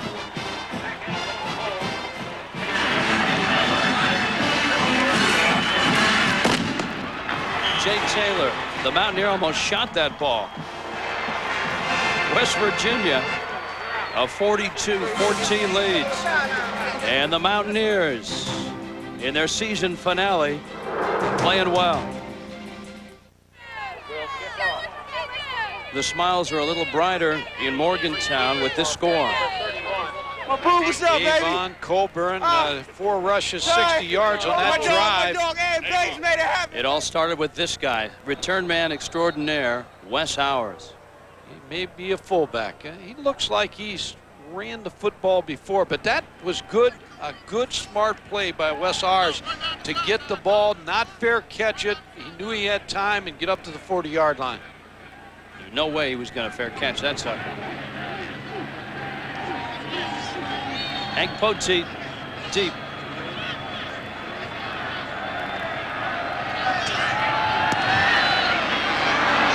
Jay Taylor puts it to the back of the end zone. West Virginia up big here. We head to the studios. Chris Fowler. Chris? Well, Russell Athletic takes us to Tempe. Arizona's version of the backyard brawl is now tied at 14 as the Sun Devils, Delvin Flowers, muscles into the corner of the end zone. We expect a lot of points there. That ball game has bowl implications as well. Yes, I've been in that rivalry also. That was 1 year at Arizona. They don't like each other either. Are there any football teams that do have affection towards each other? No. Okay. Turman. Look out. Ryan Brady finished him off. Second sack of the day. There wasn't any place for John Turman to throw that football. Everybody was covered downfield. Number 87, Antoine Lake. Long time, but Ryan Brady finally got to John Turman.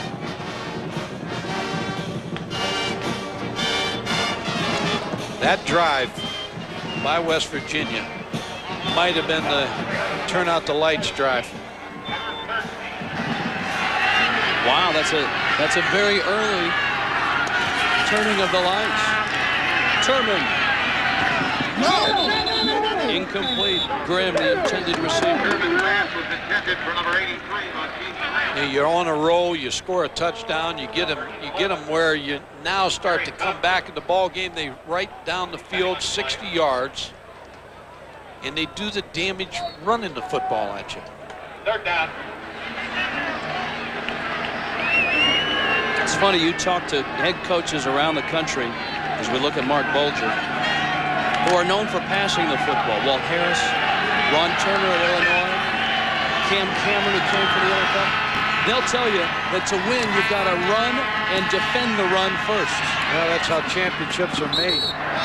Whether you're in pro football, college football, high school football, or biddy football, you better stop the run and you better be able to run.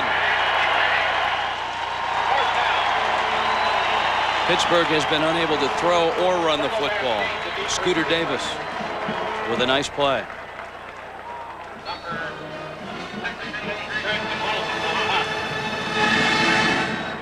Greg DeBolt.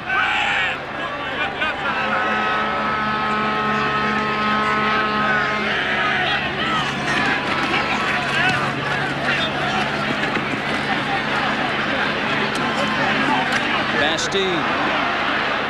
Lost it, and then got it back.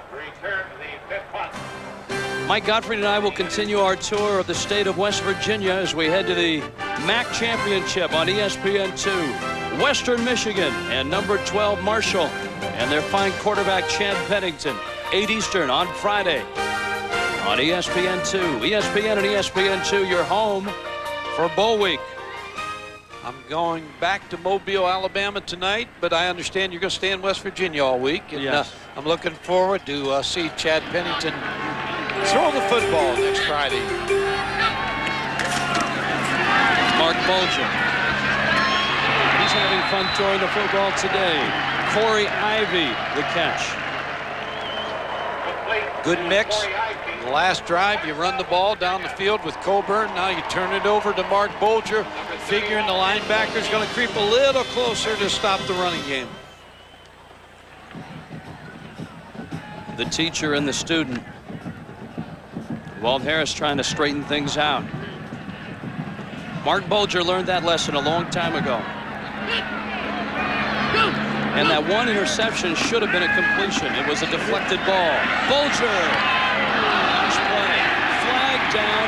Hank Poteet made what looked like a great defensive play. Yeah, I thought it was a good play, but he may have had his right hand on the back, but I thought he really defended that football well. Hank Poteet's a nice-looking cornerback. Good play fake. In the shadows, I don't know. He may have been able to detect something I didn't. But he was right-handed. Nah, he did grab his right shoulder. So I'd say it's a good call. Jerry Porter was the intended receiver. Hank picks up a penalty. Jerry knows all about that. He started 12 games at safety last year.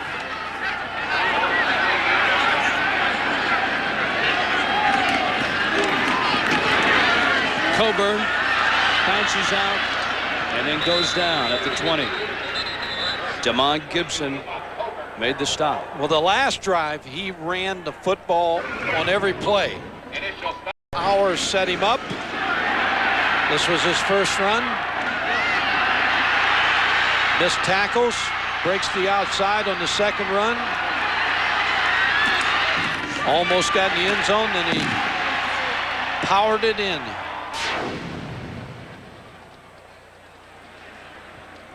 It looks like 2 Panthers are down. Official time. Brian Beinecke is number 15. Julian Graham is number 45. And while the training staff looks at him, we'll step aside. 42-14 West Virginia.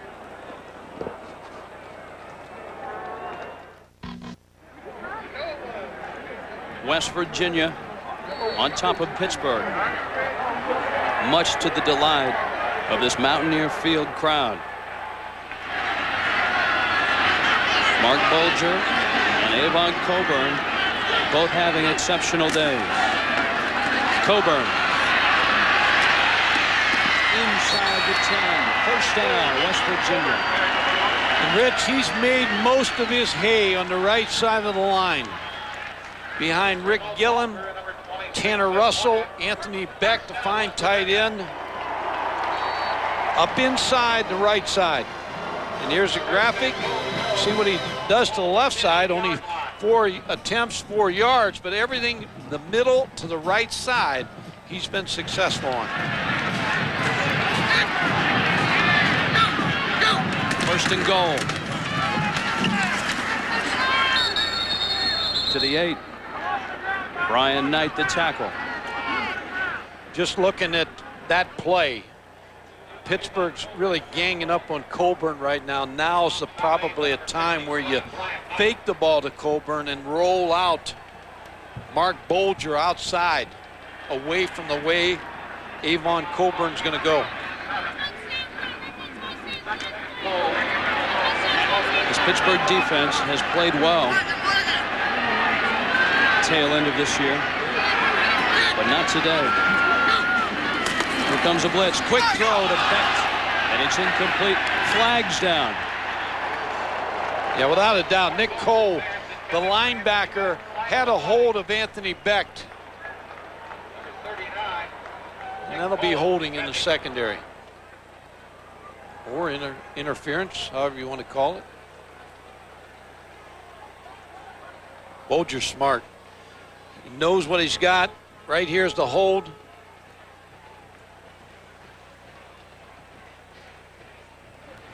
Pass interference against the defense. Spot foul, automatic, first and goal. Nothing is going right for the defense.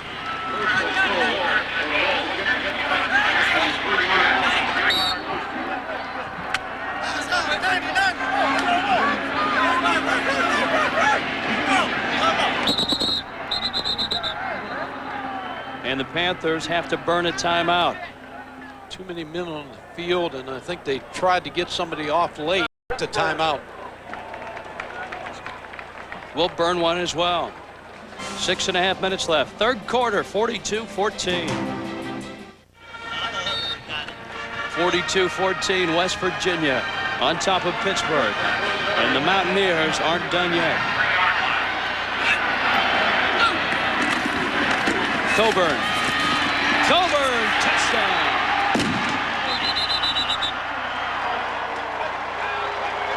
Great block by the fullback.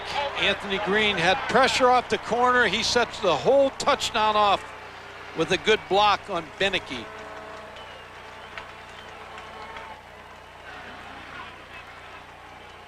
The season might be a disappointment for Don Nehlen and his fans, but the future is very bright.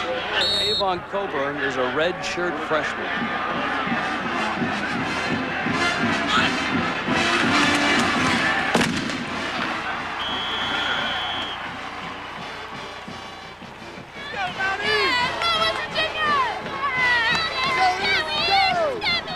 Watch this block by the fullback, Green. Sets it everything up. Pittsburgh's in good shape. Avon cuts back, fumbles the ball, but I believe he got across the goal line before. Coughed it up, but it's a touchdown in the books.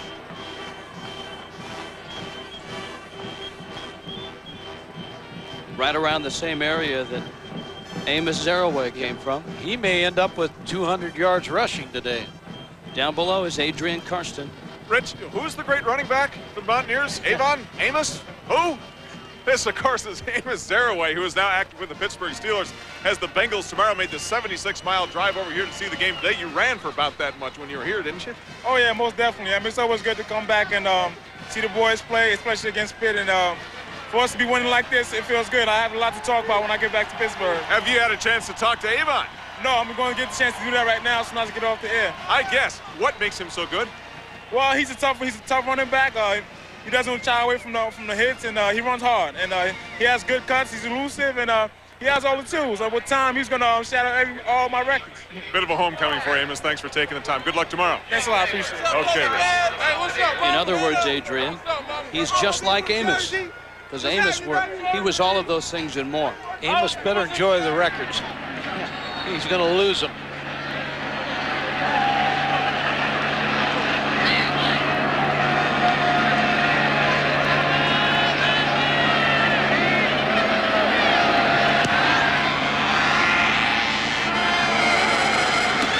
Poteet at the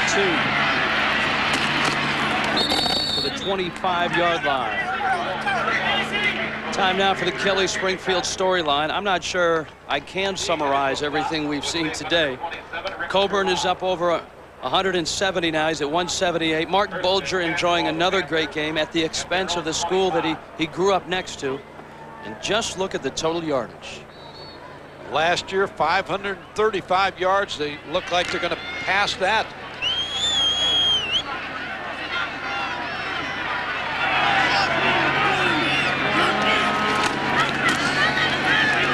Turman caught on the sidelines. Blitzers, Grimm the catch. Chris Fowler. Well, Rich, the offense is getting cranked up in Atlanta, but watch Joe Hamilton run a bootleg. Headed for the goal line, but Larry Mann of Georgia rocks him. Hamilton a little bit shaken up, but the Jackets found the end zone on the very next play. Sean Gregory busted in, 24-17, Georgia Tech. Back to Morgantown. Joe Hamilton will be on my Heisman ballot. He'll probably be second in the Heisman. He's penciled in right there to the 45-yard line. Goings. He's had a great year. One of the things that people don't realize about Hamilton at Georgia Tech, his offense is a passing offense, even though he does run option.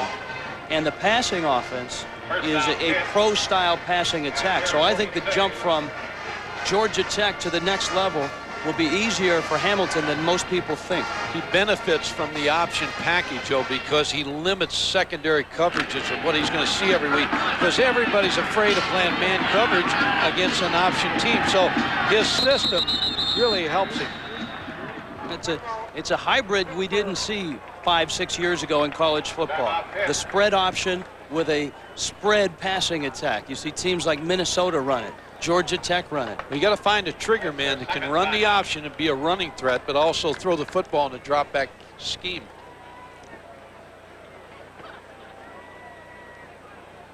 The 2As, Amos and Avon. We compared early Coburn to Zaraway in their freshman seasons. And we told you Coburn was on pace to get to Amos.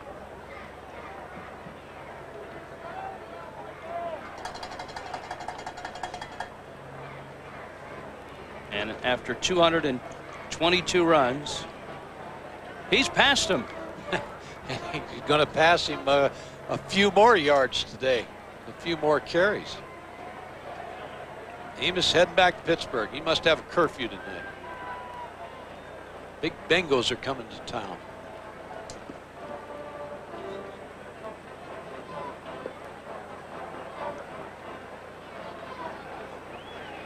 Got to be back at the team hotel by 6 p.m. So, yes, you don't want to miss bed check, as a few NFL players have found out. What he doesn't want to miss is supper. And the movie. Though as a rookie, you rarely get to choose the movie.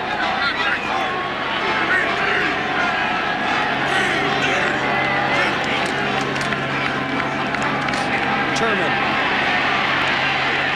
goes down at the 45. Greg Robinette made the stop. Been a very good effort by West Virginia's defense. Gave up a lot of yards, especially to teams running the football, but have done a nice job in this game.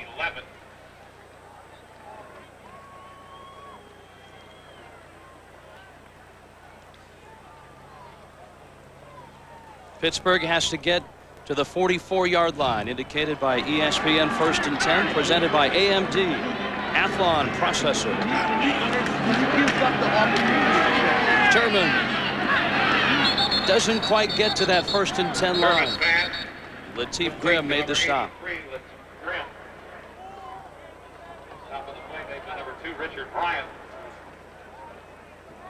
I like that yellow line on the field, showing you where they have to go to.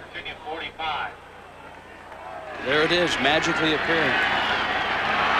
Actually, it's more hard work than magic. A little bit of both. Across the yellow line. That would be a first down. Sherman's pass. Lamar Slade made the catch. Complete to Someday they'll have that yellow line on the field where the folks in the seats can see it as well. Scooter Davis has the hit first down. Someday. How will they do that? I don't know. I don't even know how they do this. But it looks good.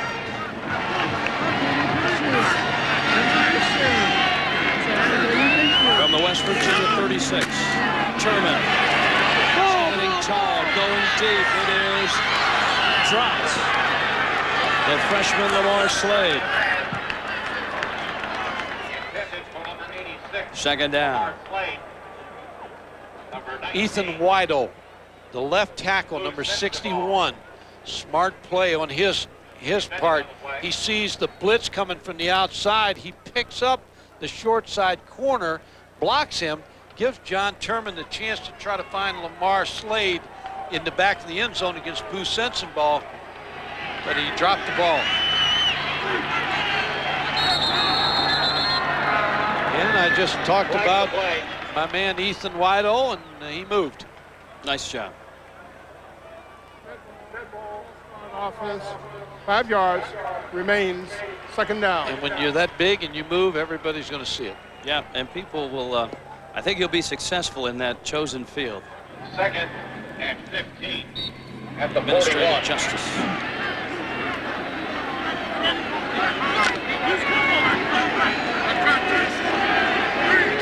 Second and long.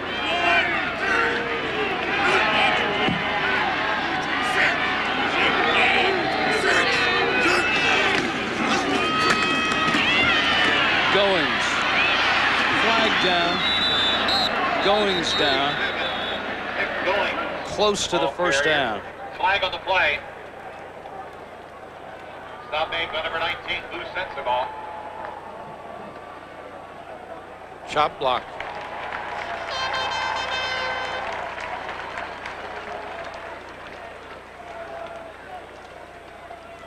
Walt Harris in his first year went to a bowl game. It's a very different team this year. Block, below the waist, offense. As opposed 15 to yards, that year. assessed from the spot of the I foul. think Pittsburgh really Remains overachieved in second his down. first year when they went to that Liberty Bowl.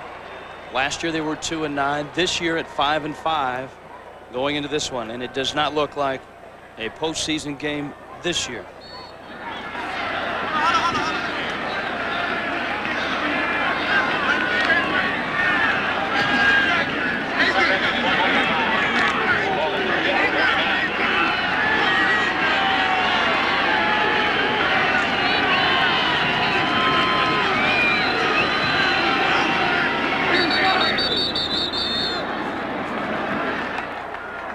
Three seconds on the play clock.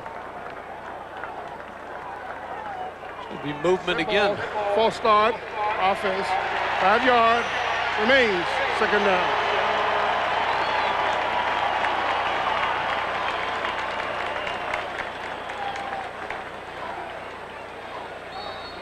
Antonio Bryant, number 80, has been silent today. He's had a great year as a freshman.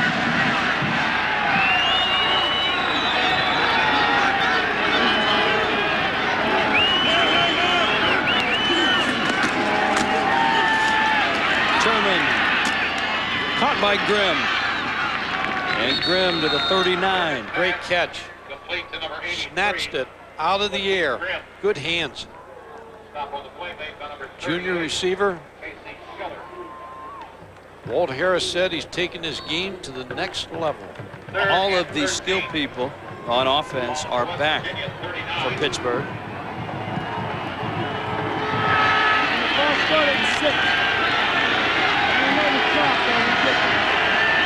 And Grimm setting a Big East record today.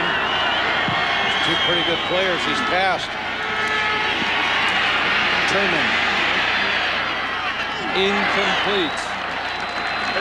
Bastine on the coverage of Lamar Slade. Intended for number 86, Lamar Slade. Forced him up inside the pocket on the move. He doesn't look to me like he's comfortable throwing the football. Got to go for it here.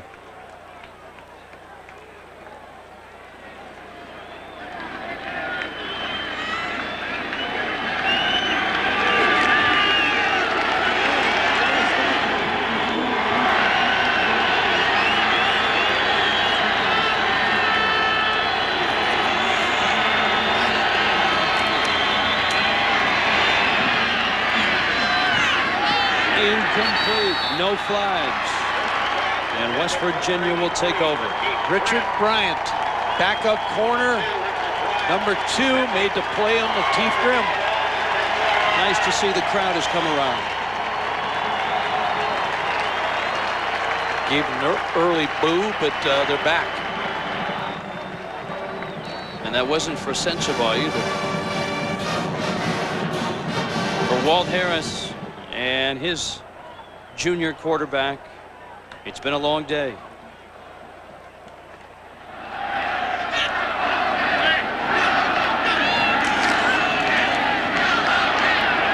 Coburn to the 30. Number That 22. puts him over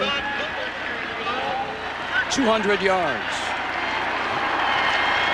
So quick, hitting the hole and into the secondary, and since he gained over 200 yards, you got to give credit to that offensive line. Dave McMichael may be one of the best offensive line coaches in the country. His offensive line opened a gaping hole for Coburn. John Connie, the center. That's 210 now for Coburn.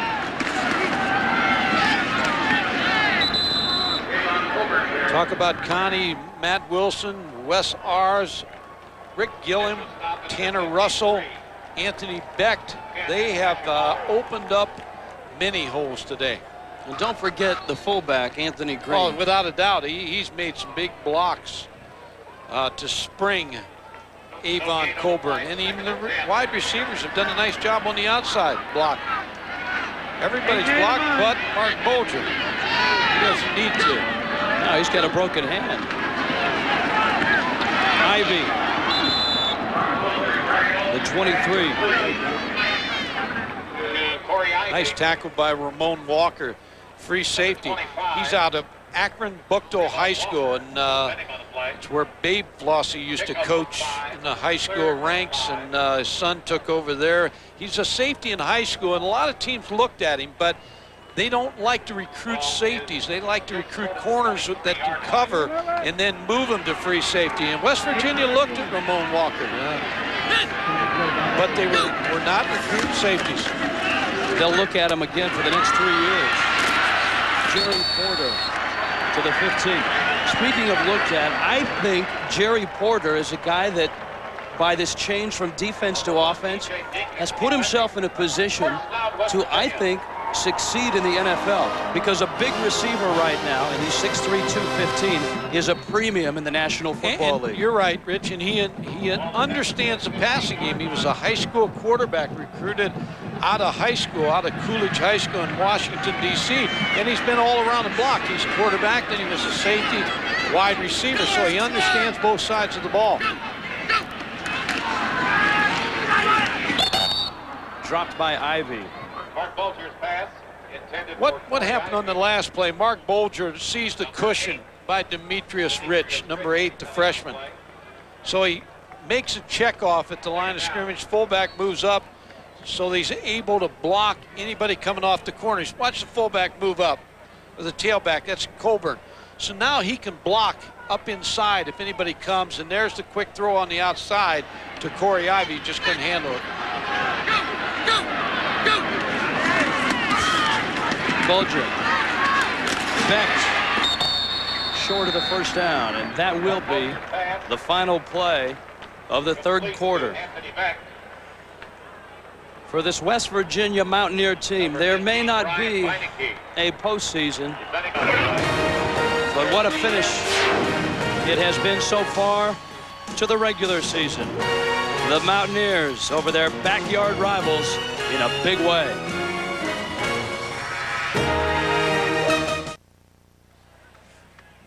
"15 minutes left in this one, but West Virginia has finished the deal. This being a backyard brawl, though, they'd like to add to it. Bulger. Incomplete.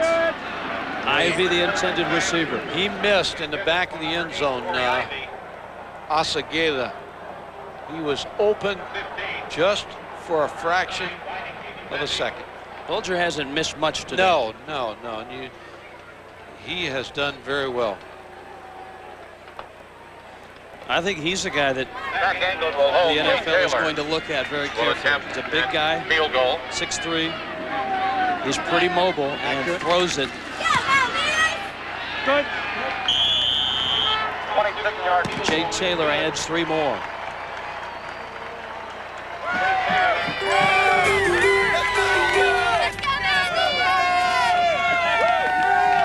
John Nealon and the Mountaineers on top. The Mountie may have to go back to the hills and get more powder. I don't think he's out. He comes prepared. He had a lot left over from the season because at 3-7 it had been a long year. Push-ups are going to be a little tougher. Huh? Not only do you have to shoot the gun, you got to do push-ups. They ask a lot of the Mountaineer. Where's Adrian in this line? He's at the hot dog stand. I'm right here, but I'm not going to get involved in this. Not at all. I've done this previously in my career. What I'd like to do, though, Rich and Mike, is sign the get well card, hand it off to the rest of our crew and all of our college football fans, and address it to Ron Franklin in Austin, Texas, and his wife, Bonnie. Right now, Ron is suffering some serious, major back problems. Ron, all our best to you. And a personal note from Coach Don Nealon, who has been here 20 years, and in conversation with him yesterday, I said, Coach, what has changed the most for you here in 20 years? He says, you know what? And you can tell Ron this, my back hurts now. Get well, Ron. Yeah, hurry back. Your shoes are a lot too big for me. Don Nealon. He had a back problem, Don Nealon, and was telling me about it yesterday.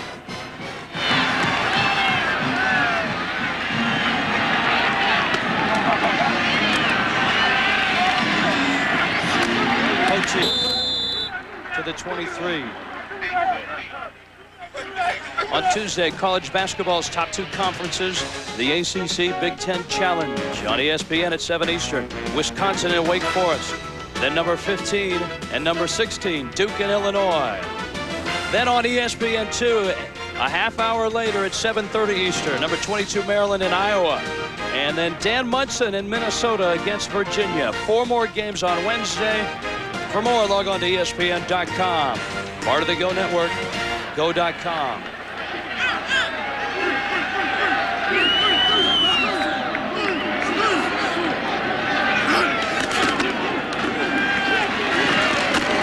To the 26. This has been a trying year for Don Nealon, and it started in the offseason when his grandson, Tyler, was involved in an accident with a motorbike of sorts, and he's the son of Jeff Hofstetler.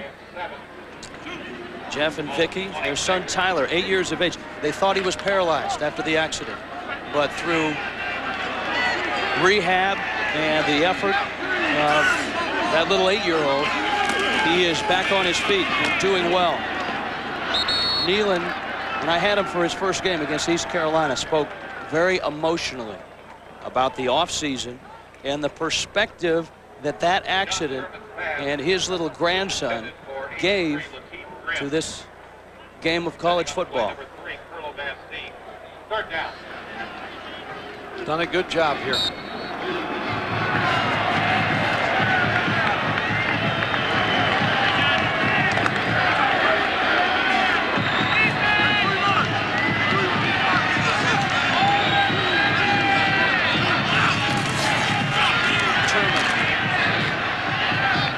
Incomplete.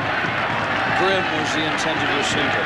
You were talking about the basketball games, and West Virginia's basketball team has to play everything on the road this year. So Gail Catlett, who's done a marvelous job here as the basketball coach, playing in Charleston and Wheeling and Fairmont and all over the state this year while their arena gets fixed. It's not that they're getting a new arena, although they probably will eventually. Asbestos, asbestos in the old arena. They can't go in the place. In a tough conference, that's a tall order. Antonio Brown to the 33. Ben Kopp made the stop.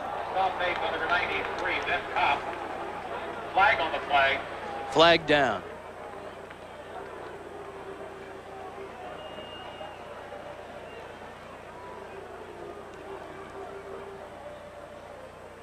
Personal foul against West Virginia.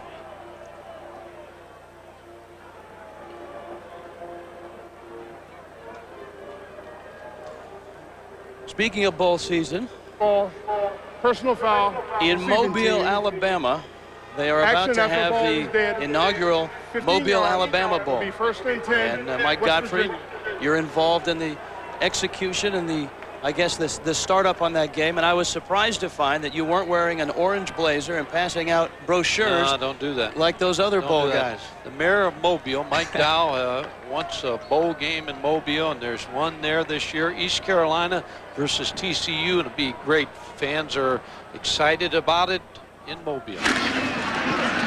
You know, one way to assure success of a bowl game is to shower the television announcers with many fine parting gifts when they get to Mobile. You better believe it. And you will not be treated like you've been treated in Mobile. Well, and you can tell everybody about it.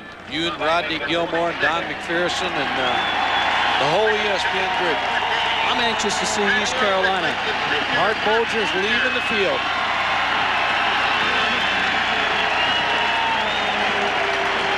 And the tight end, Anthony Beck. That's the way to go out when you're a senior. 59 career touchdown passes, 4 of them coming today.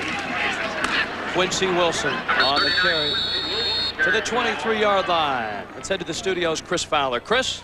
Well, guys, Arizona and ASU playing for a bowl bid. Mike, it's not in Mobile. It'll be out in Hawaii. The winner is eligible. And there's Delvin Flowers breaking out of the pack. The story today, not J.R. Redmond, but Flowers. And the Sun Devils have just jumped in front by a touchdown. Still at halftime at Atlanta. Joe Hamilton and the Jackets a touchdown lead over the Dogs. Back to you guys. Quincy Carter, statistically, he's having a good game in that Georgia game. He may belong on those Heisman ballots as well. Brad Lewis to the 25-yard line. Nigel Neal made the stop. Brad Lewis has been an interesting story for West Virginia also, because when Bulger got hurt, they weren't sure about Brad Lewis, because in spring practice, really early fall practice, they thought he'd be the third-team quarterback, but he really delivered for them. They say they can win with Brad Lewis at quarterback, and so you get a lot of valuable time for your understudy this season.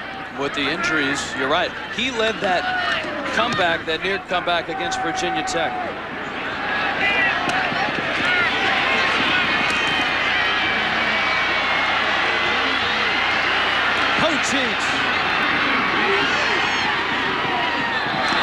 Just knocked out of bounds.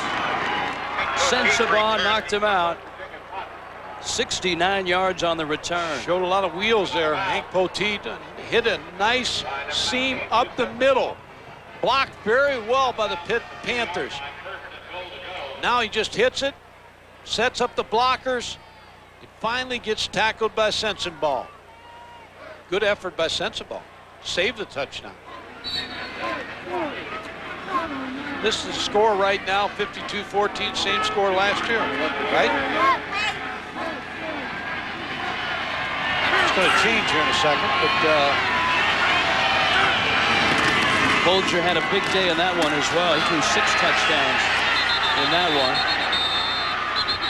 The rugby scrum doesn't get over the line in time. It's that to the used 1 to yard be a line. penalty when the lineman would try to help a back get in the end zone by blocking the pile, blocking the running back in the back. Good surge by the Pitt offensive line. Walt Harris. Proud program, Rich, the Pitt Panthers. A lot of success in the past, a lot of great fans.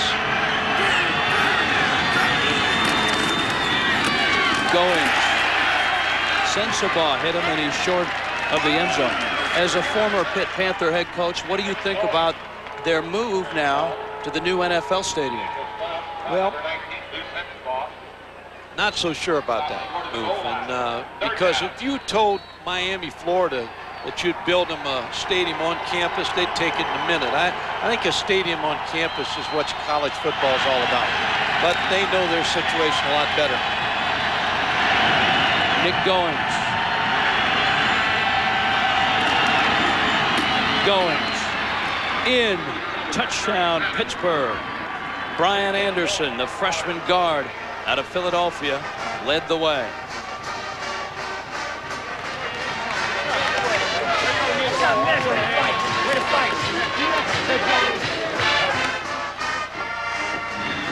And Nick Lotz is on for the point.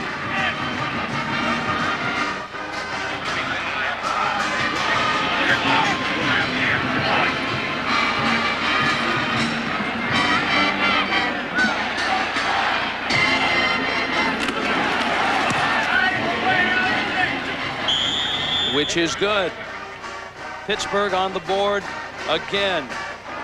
But West Virginia up big. ESPN's presentation of college football is brought to you by Mercedes-Benz, located on the web at mbusa.com, and by Circuit City, answers in every department, low prices all over the store. Nick Goings and the Panthers down to West Virginia, 52-21. Don't kick the ball to West ours. He'll return it. Look at West. Don't kick him the ball. He even put stickum on his gloves. They're kicking away from him. See that? A guy, well, it hit the official. That stays in bounds. Hit his foot. Daniels had to return it. That's what happens when you've got an impact player like ours out there. Yep, they make sure they go away from him. He's having as much fun with it as we are. And he gets a great look at block. Wes. He may be our player of the game. Wes has done it all.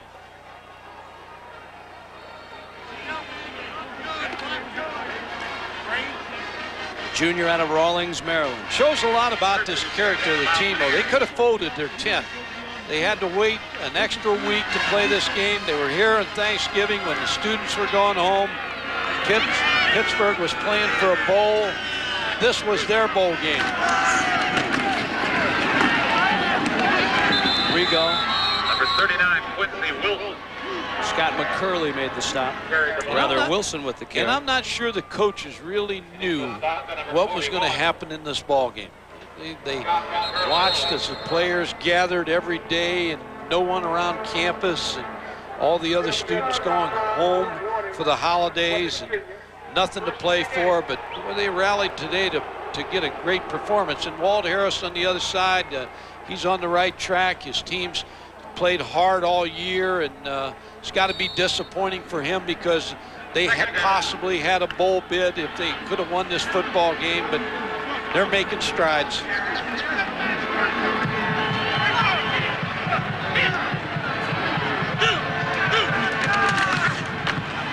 Bang. McCurley with another big hit. Third year a charm for a lot of coaches around the country, especially in the Big Ten Conference. Glenn Mason at Minnesota and Ron Turner at Illinois, both headed to a bowl game. Back to the 5-yard line. Cam Cameron in his third year at Indiana came close. They have a good team, and I think they're headed in the right direction. They lost a couple of heartbreakers this year. That may have been the toughest football league this year, the Big Ten. I would agree with you.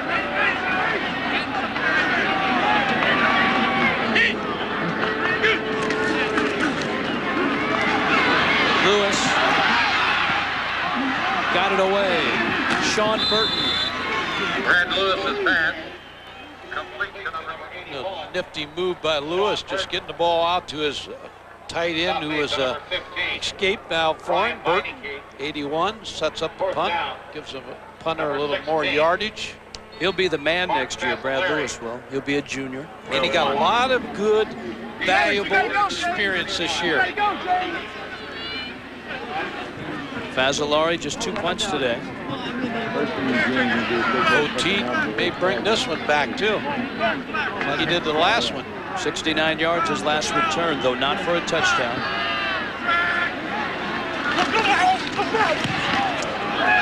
Almost got it. Hank will fair catch it.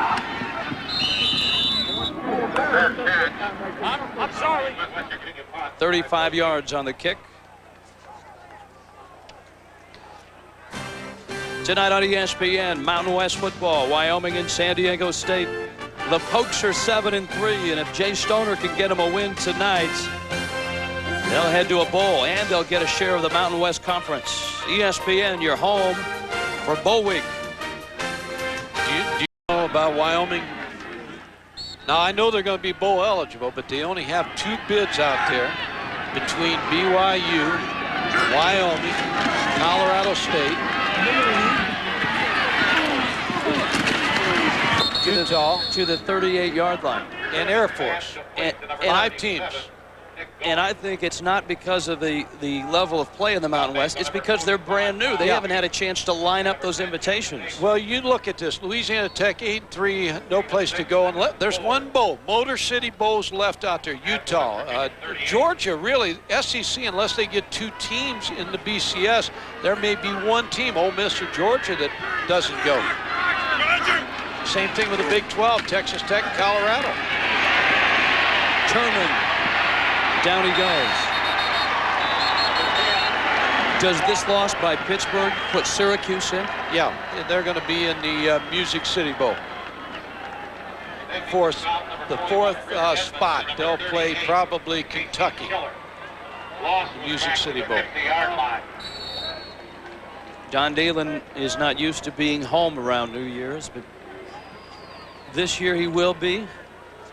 His team will finish at 4-7. Third down. Got to get out to the 33-yard line.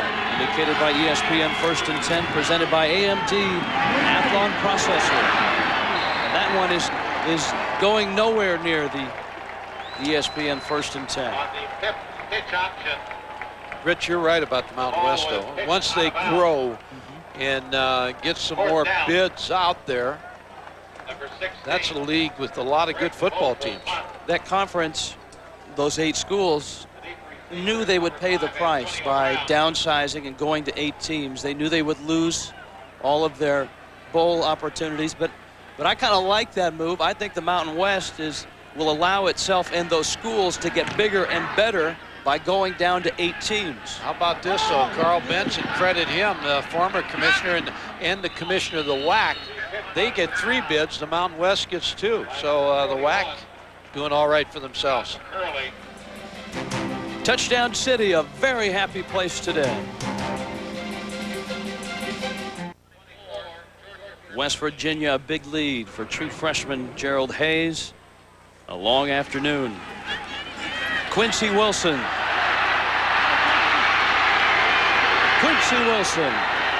to the 43-yard line. Hank Poteet made the stop. Not enough footballs to go around here if you're a running back. Quincy Wilson's a freshman.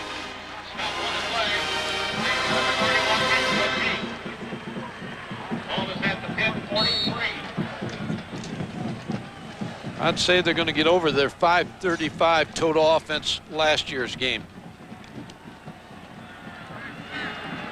I'd say you're It's a good hunch, huh? Yeah.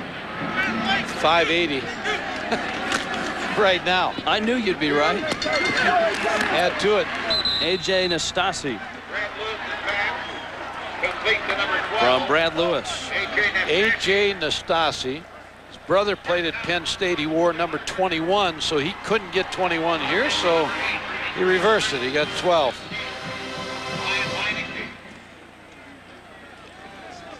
Brad Lewis getting a lot of good playing experience. And there's our Wes. That's our guy. He's had made many blocks in today's game. Tough blocks. Maybe we could invite Wes to the Mobile, Alabama let's Bowl. go ahead as a blocker of the year. It's a 52-20. It's called the backyard brawl for good reason. These two teams play with a lot of emotion.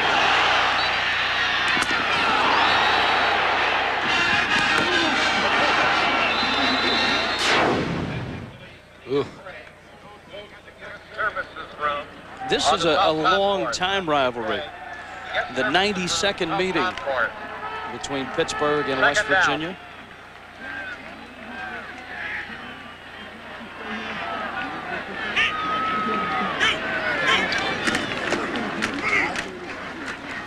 Wilson. Number 39, Quincy Wilson carrying the ball. To the 22. Nick Cole made the stop. Initial stop. Mark Bulger.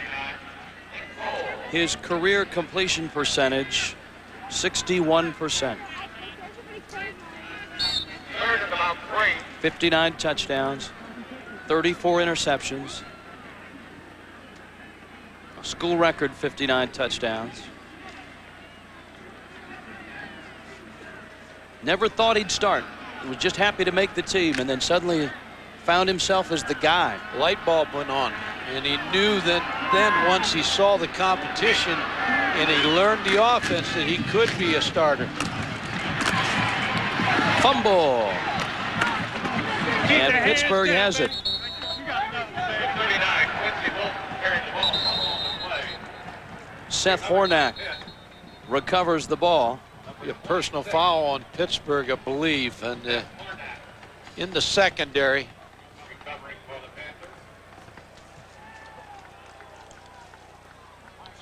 Panthers. They probably will get the football, but back it up a ways. That's what they're talking about. After the fumble was recovered, we have a dead ball, personal foul, unnecessary roughness, Pittsburgh. The penalty is half the distance to the goal line, 1st and 10. 3:40 left in this one. We'll step aside with West Virginia in control. 52-21. Matt O'Connor takes over at quarterback for Pittsburgh. And O'Connor is caught and dropped by Jason Davis. That's the 5th sack of the day. And give Steve Dunlap the credit today, the defensive coordinator. His defense has had some solid efforts all year, but boy, they rose to the occasion today. Dunlap loses his entire secondary, but he's got 3 of his 4 linebackers coming back.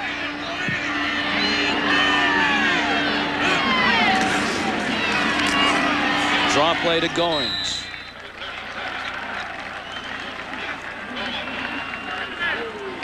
Dunlap in his 9th year as defensive coordinator, 16th year here at West Virginia.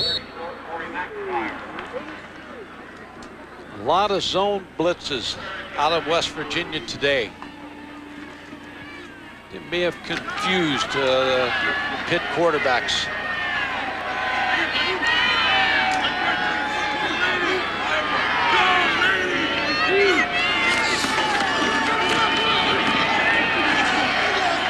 to the 12. One reason I think West Virginia will be back is Don Nehlen, himself a veteran, has a veteran coaching staff. And this coaching staff has been in a situation where they've dipped for a year and come right back the next. Good staff. Dan Semro, we talked about the offensive game plan for West Virginia was outstanding today. So I agree with you. I think they've got a fine football staff. Sometimes when you've got a young staff, if you have a season like this, they'll make wholesale changes, both personnel-wise and philosophically.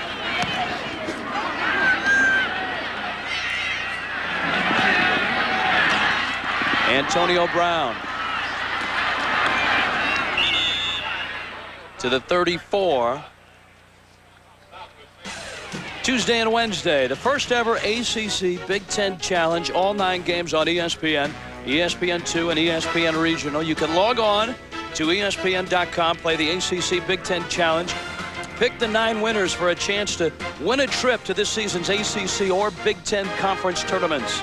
ESPN.com, part of the Go Network. Go.com.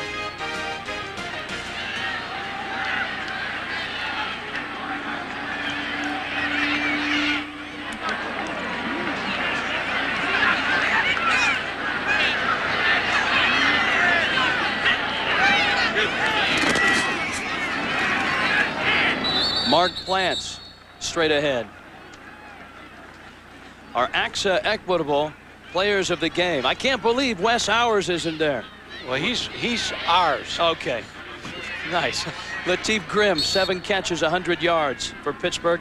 And how about Mark Bulger ending his career on a big-time up note? Avon Coburn, over 200 yards himself. Class kid. And certainly we wish him success at the next level. Great career here at West Virginia, coming to an end. The right way for him. Plants.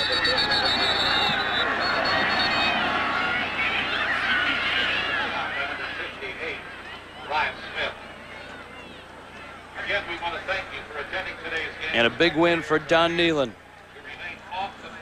Coburn, just a freshman. Even Wes Hours is back next year. He's a junior. Can't wait for Wes to play another game. We gotta do it for real. Now you go in both teams. They go into the winter program and you recruit and restock your team. Quincy Wilson. And Wilson. Number 39, Quincy Wilson. Out of bounds at the 44.